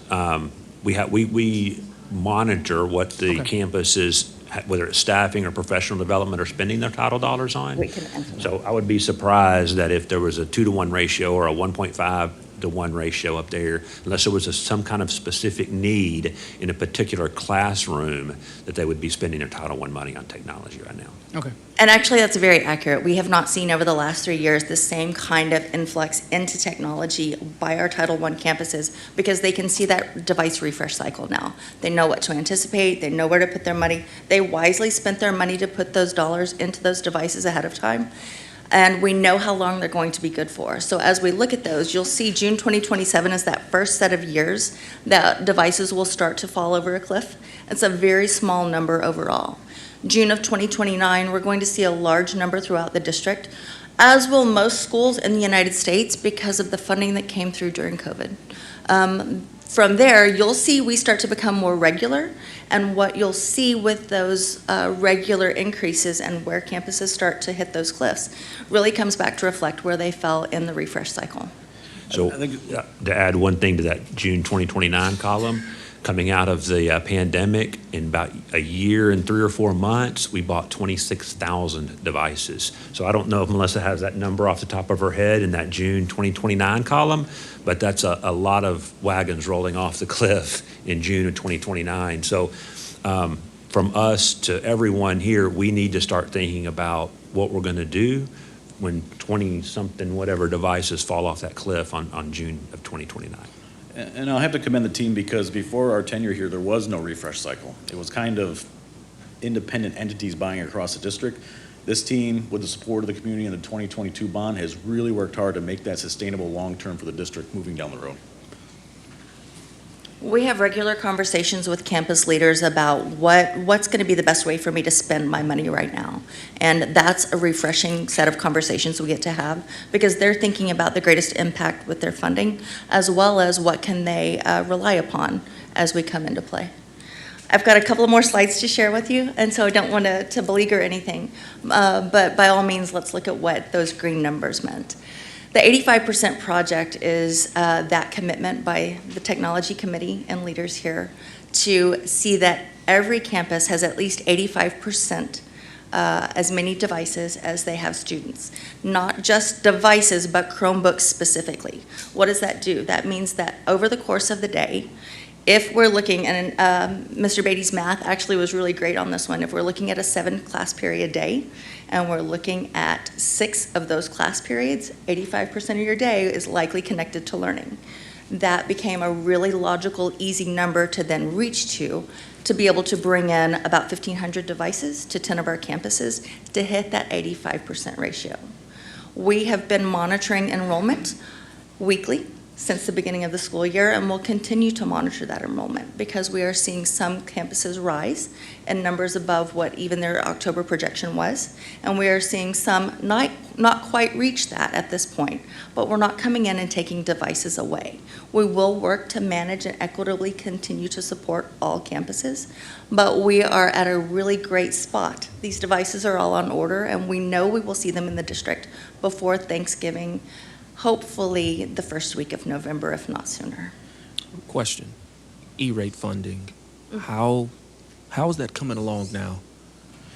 So we've seen some delays over the past funding cycle. Typically, we see our approvals come in June, July. That's why our infrastructure projects have been delayed. They came in, I think, December. But in E-rate planning, you're always lagging. You're always planning a year out. They just came out with the new funding numbers for next year. It looks very healthy, so I think we're in a good position. But remember, E-rate can only be used for the infrastructure behind the scenes, not necessarily devices that go in the hand. And I just want to add to Melissa's comments, this is a starting point. Luckily we have the funding available to get to that 85%, but we're going to continue to assess. We're going to get the feedback from the teachers, get the feedback from the principals, and we'll continue to evaluate as the years move forward where we find those gaps, and we'll try to bridge those.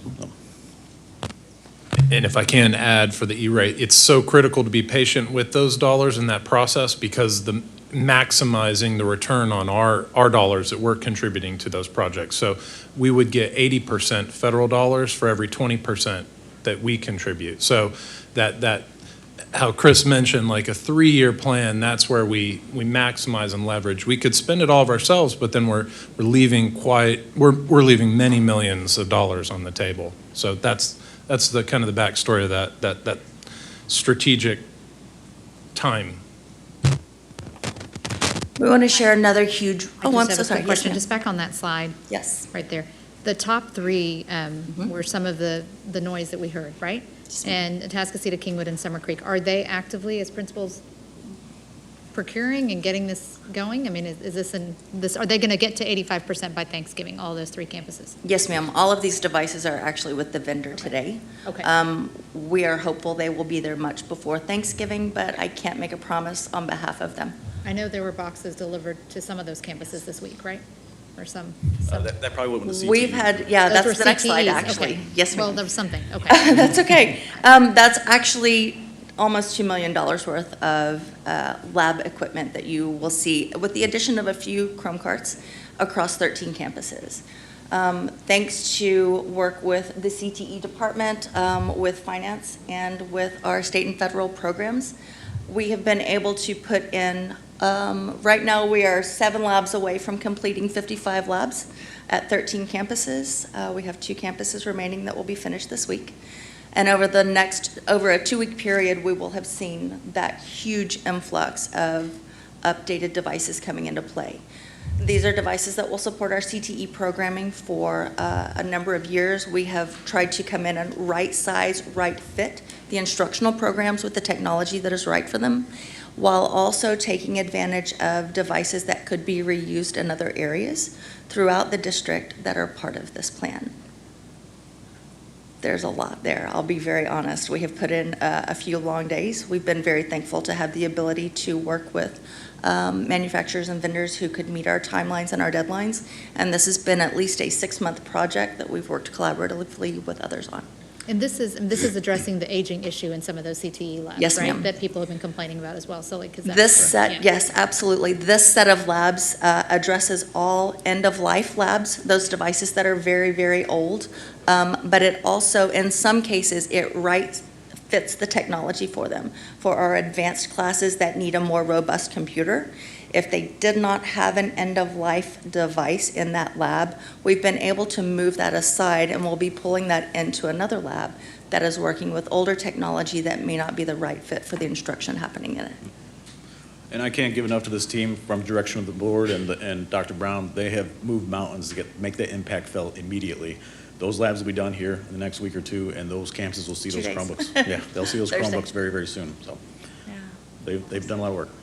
Mr. Cummings, which vendor are we using? I mean, I know they're Google, but I would assume we have an intermediary that does does everything, or is that your team? Which I would not be surprised. A lot of it's this team. These folks know their numbers, they know where the need is, and they address it as fast as they can. We continually go out and find the best price. So we have a vendor right now we're working with, but we're always evaluating vendors. They've done a fantastic job of stretching every bond dollar to maximize its impact in the classroom. So. Thank you. Where we had some more stable pricing the first 3 years of the bond refresh, we were able to work, with the best price we could get on Chromebooks as well as on carts and services to get those all into our environments as quickly as possible. After the 3rd year, we stopped and we did a midpoint check to ensure we were still in the right place. What we're continuing to do as tariffs affect our pricing regularly, and we're seeing prices change right now every 3 to 4 months based on what's happening politically. Vendors were able to get some stuff into the pipelines, supply pipelines, and we've been able to take advantage of that with timing to make those purchases. But we're continually watching so that we know when we need to check prices with other comparable devices. We're not willing to take steps back because in the long range, that does not help what's happening in our classrooms. It doesn't help the bottom line. We'll end up throwing more money at it later on. But we're continually monitoring that, just like we're watching our enrollment, just like we're watching our inventory numbers. So then, are you saying that in the future, there'd be compatibility, like, you've got Chromebooks now and you decide to go to another product? Would that be okay if you find better pricing and functionality? can they still? I think there'll have to be a lot change on the device landscape for that to be a better option. Chromebooks continue to be the most price effective and device effective solution for schools, not just here in Humble, but throughout the nation and around the world. That Chromebook is actually a pretty durable and cost-effective solution for the life that we get out of it. Obviously, some last a little longer than others because of care and just the way things happen with devices. But the reality is we get a pretty good bang for that buck, and we're stretching that to the greatest extent possible. And I'll just add, we always want to work with our CNI folks to make sure that whatever device we're bringing to that classroom is going to meet the curriculum needs that they're looking for. So any change would be in lockstep with what they're trying to do to impact our students' learning. Was that it? Questions? We don't have any questions. Yeah, I have, well, first, Mr. Silva, thank you for your leadership on the Technology Committee and for all you guys have done and our staff. And I guess one question I'd have, and Ms. Silva, is it something maybe the committee can consider? Because you brought up a great point about how some last longer than others, because, and it's true, how they're taken care of, especially if we're going to say, oh, you can take this home and bring it back. Have we looked at maybe we need to change policy, we need to do something about to safe keep that equipment, because we're, just like we do with band equipment as well. I mean, those are expensive, those instruments. I don't know, is there something maybe you guys can consider, kick around and come back to us with, say, hey, you know what, we really need to do a refresh here to use your term. You always like, refresh. So we'll refresh the policy. I don't know, I'm just asking. We did talk about it in passing in the last meeting, but it's definitely something we can go in a little bit more depth And in then next month's meeting. we're not sending computers home right now. We're still Right. we're in a one-to-one on campus. I understand. Yeah. One of the things that we do also, though, our pricing includes 4 to 5 years worth of accidental damage policy on each of our student devices. Kids are kids, they're still growing and developing, and sometimes they have a clumsy day. That is not anything that they're doing intentionally, but we all trip and fall, literally sometimes, and a device doesn't break that fall, but sometimes gets broken in it. We have made sure that as we're checking, we are also looking at that. You can get a cheap device out there. You can get lots of cheap devices. When we start looking at what is right when it comes to processor, when it comes to internal memory, and that longer-term support, which our current devices are running 4 to 5 years of accidental damage and protection warranty as part of that standard price, we feel like that's the best option. We could go with lesser years, but it's not the right fit for the model that the district is using right now. But I do agree that no program is sustainable long-term from a financial standpoint unless there's some responsibility at the classroom level to make sure these devices get put in the place they need to be and that they're still usable. It's something we need to look at, though. Yeah, great question. Great question. Any other questions? Just thank you guys. You've been working really hard on this, and I think it's taken a lot of hours of your time to do this, so I appreciate you guys. That's what we're here for. Thank you. Thank you, thank you, thank you. All right, I think we are. All right. Item 8D, bidding process for competitive sealed proposals and construction manager at risk construction projects. Any questions or discussion from the board regarding this item? Yes, Mr. Scarfo. I just wanted to say thank you to Dr. Sabert and Mr. Beatty, and the Building and Planning Committee got to see a in-person presentation of what you got. So I hope you guys, if you haven't already, have a chance to look at this, because some of what came out, and Mr. Kirchhoffer as audit chair, some of the things that came out of the forensic audit already, the first one, some changes have been made to improve, safeguards with things as old school as signatures and sign-offs on bids, and and the revision that we're making to the platform to get the latest and greatest on Iron Wave. So there's a lot of good stuff in there, and I really would encourage you, if you had a chance to see it.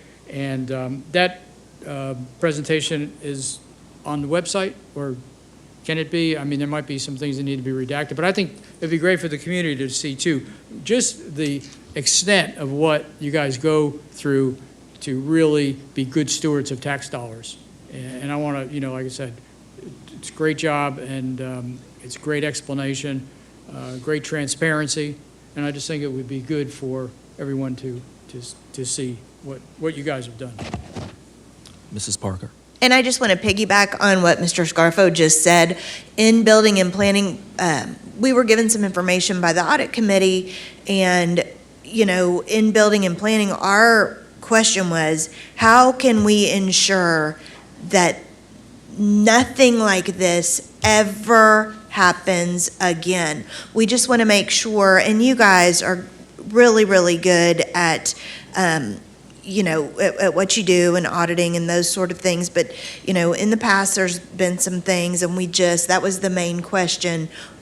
This must never happen again. And so there are things like physical printouts with physical signatures, like Mr. Scarfo said. We really have been thorough with that. So I just want you to know that.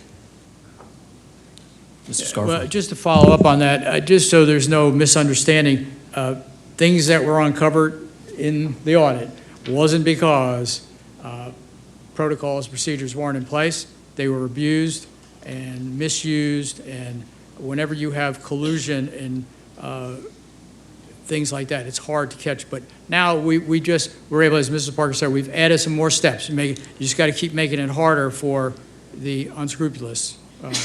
And hopefully we'll do that. You'll never stop. So, yeah, and it wasn't because there was I don't want people to get the wrong idea. It wasn't like there were no procedures in place. But people being people can find ways to circumvent them without it being detected. But thank you. All right. Any further discussion? Just want to make sure. All right. So item 8D is next. I'm sorry. Item 8E, the state championship celebration discussion. Any questions or discussion from the board regarding this item? If anything, I was going to nominate you to speak on this one. Thank you. No, I just wanted to thank a couple people. I think 3 or 4 parents spoke. I wasn't even on the board yet. I got sworn in after they spoke, but 3 or 4 parents spoke about concerns in this area. And then I waited a couple months to make sure I knew what I was talking about before I asked for it to be added to future business, and the administration jumped on it. So thank you to the parents that spoke out. Thank you to Dr. Brown and your team for coming through on that. So that's it. Just wanted to thank you all. Can you, just in case, just for the community's edification, can you go ahead and review that, Dr. Brown or Mr. Silva, on what we're going to be doing moving forward?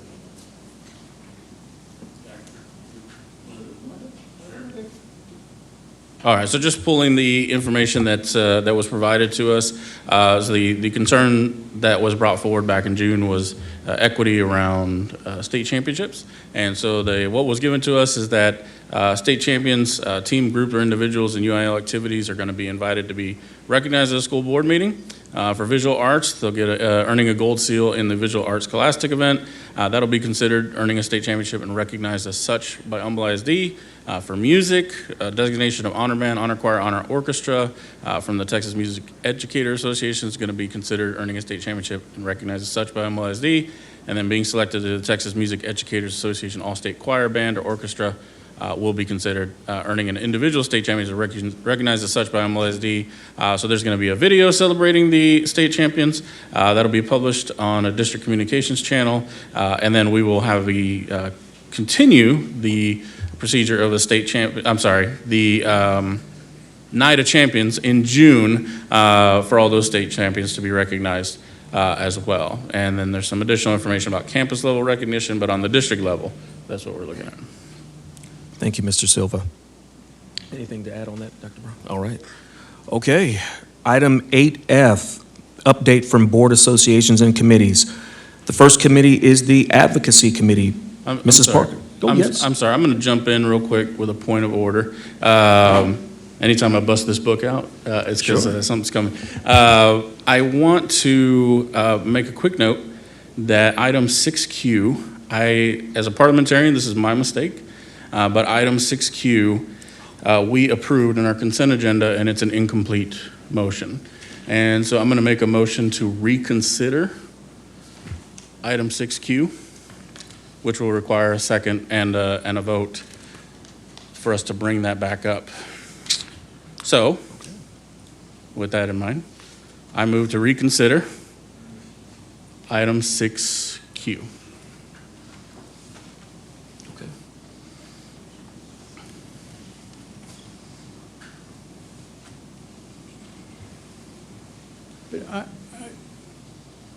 Item Mr. six. Mr. President, but I don't know if we pass over one of those items, is because you included that, It was part of the consent Oh, you agenda. put it and as so all we letters? we Okay, approved okay, it, I'm with you. but it's Okay. an incomplete motion.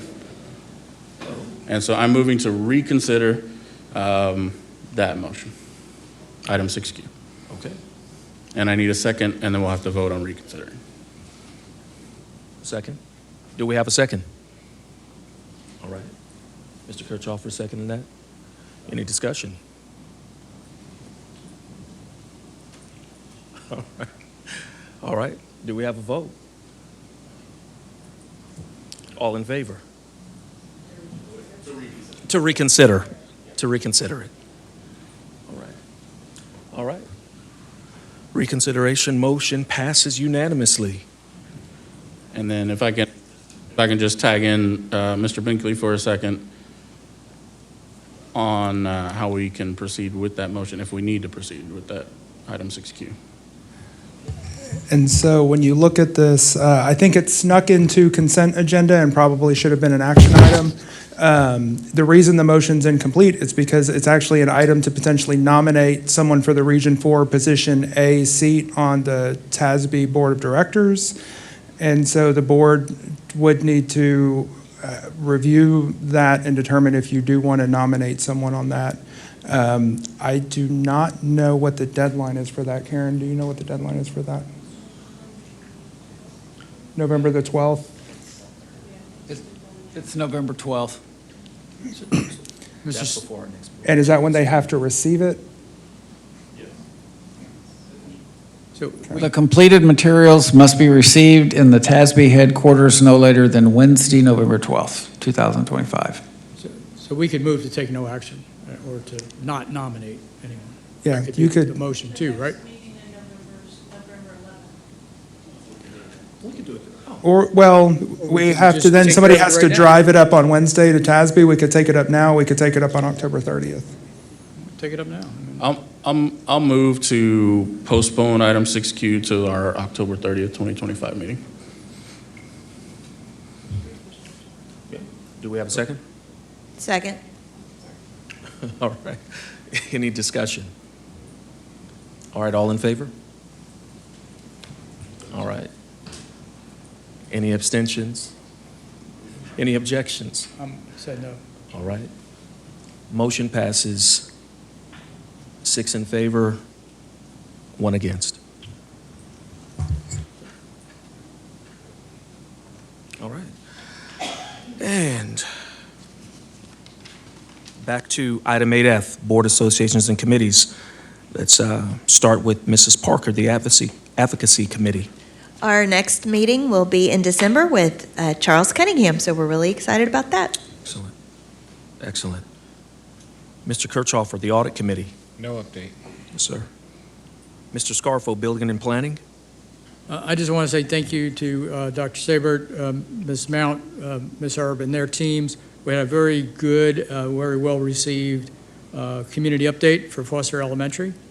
We had a lot of positive comments, very different from the first meeting, so it was great. Because, well, no, it was really good. Everybody worked really hard to deliver, and they did, and the community appreciated that, and that was great to see and hear. Mrs. Shaw, Curriculum Committee.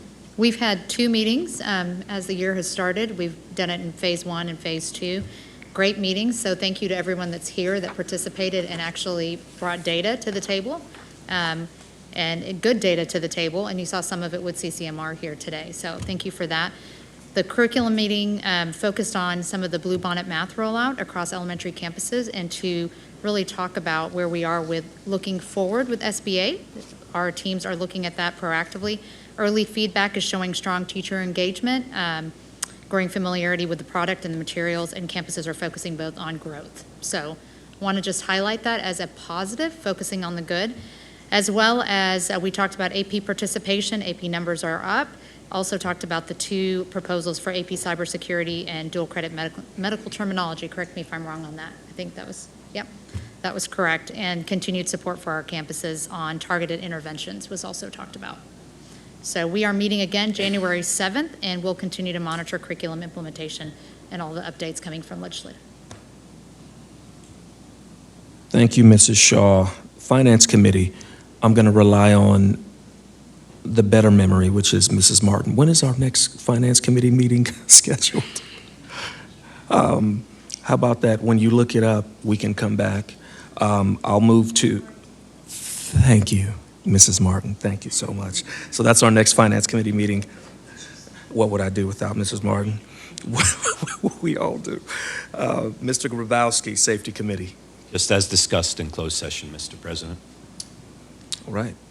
Thank you. Superintendent evaluation, I think that goes to the broader team, and we're still working through our district revitalization, renovation, what we're working on, and we're doing some really good work. So just wanted to give the community, and the community, we're doing some things. So I think we have about 2 more board workshops before we're actually able to actually call this complete. But again, we're really doing some good work. So thank you to you and your team. Mr. Silva, Technology Committee. We are meeting in November, and I don't think I can give any updates better than Mr. Cummings did. Yeah, absolutely. I think you already get Education Foundation as well. Yeah, I do have a couple quick updates on that. Education Foundation is wrapping up their employee giving campaign. As you all know, we've always had a strong turnout from our employees for this. I'm sure this year won't be any different. So those of you who have already made a donation to the foundation, thank you. For those who haven't yet, we do still have 10 more days, so please consider supporting the campaign that gives right back to you and your fellow educators. And speaking of supporting our teachers, the foundation's grant application is now open. So to our educators listening, the best ideas for student success, as we all know, come from you all. You know, will engage and excite your students in learning. The foundation wants to hear your ideas and bring them to life. So the application remains open until February 16th. And one of the ways the foundation fundraises is to say yes to more of these grants is through their annual golf tournament, which is on Monday, November 3rd at the Golf Club of Houston. We haven't met our goal yet for sponsorships or players, so if you're a golfer or would like to promote your business as a whole sponsor, get in touch with Jerry Monbaron or go to the foundation's website. Thank you, Mr. Silva. Any other questions regarding this item? All right. If not, we are moving to item 8G, Financial Services Report. Any questions from the board regarding this item? Yes, Mr. Scarfo. Yeah, not a question, but I just want to say, Mr. Beatty, and Ms. Jones isn't here tonight, but please pass on my compliments to her and the team. I mean, if you guys look at that chart for 2024, it's almost 99% collection. I mean, that is kind of like unheard of. Phenomenal. And I know our friends at Purdue Brandon aren't real thrilled because they don't get a lot to try to collect, but those guys are just knocking it out. And I'm sure this year's will be no different. I mean, that's an awesome number. And I just want people to know. Absolutely. I know I'm a spreadsheet nerd, but it's a great number. Absolutely. All right. In closing, consideration of topics for future board business. Are there any topics for future board business that we'd like to put on the table? Yes, Mr. Scarfo. Yeah, there's one I'd like, and I asked Mr. Binkley if I can do this. If you want to just follow along, I just want something for us to consider for discussion at our next regular board meeting, not the workshop, but, I'm sorry? Oh, okay. I'd like to add a discussion item at the next regular meeting regarding, separating the regular meeting into one where we handle business matters like contracts, vendors, personnel items, et cetera, and use the remaining 2/3 of that regular board meeting to talk about topics related to student outcomes. I mean, that's the direction we've been heading in, as evidenced, I think, by tonight's meeting, by last month's regular meeting, where we're really getting that focus. And what I'm suggesting is we have a discussion to talk about, would we consider then taking all accommodations recognitions and moving them to maybe a bi-monthly meeting that would start at 6 o'clock, probably not take more than an hour, and give staff and students a chance to get on their way by, say, 7 or so, where it's not too late and they don't have to sit and wait through other things. And make no mistake, I mean, commendations, recognitions are very, very important, and it's great to celebrate, and I'm all for that. But I think we could put the focus, the spotlight right on that by coming and doing a shorter meeting, and just to handle the two things separately. Everything from UIL awards to super staffers and all those types of things. And, the president could certainly control the agenda and not allow the administration to jam any business stuff into that particular meeting. And since it would be a special meeting, the public comment would have to be limited to what's on the agenda, all the awards and recognitions.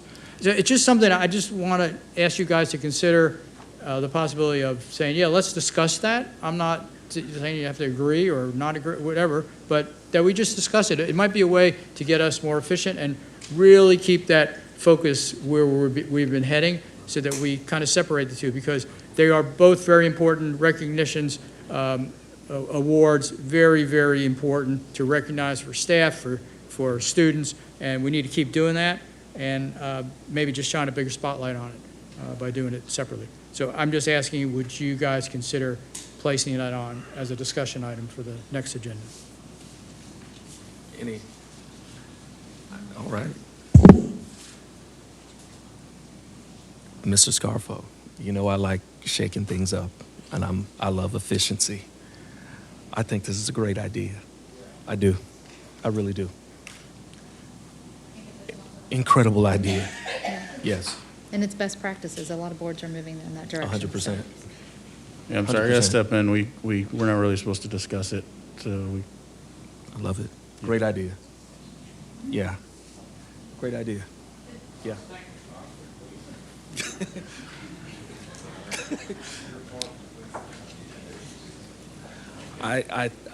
There's a lot of talking going on without your microphones on. Okay. And I think we're getting into the point, like Okay. Trustee Silva said, of discussing the merits of the item versus just whether there's an appetite to Is there an discuss appetite it for at this? the next meeting. Yes. All right, so we'll put it on the agenda. Okay. We'll put it on. Yes, sir. Great idea. All right. The time is now 9:13. This meeting is now adjourned.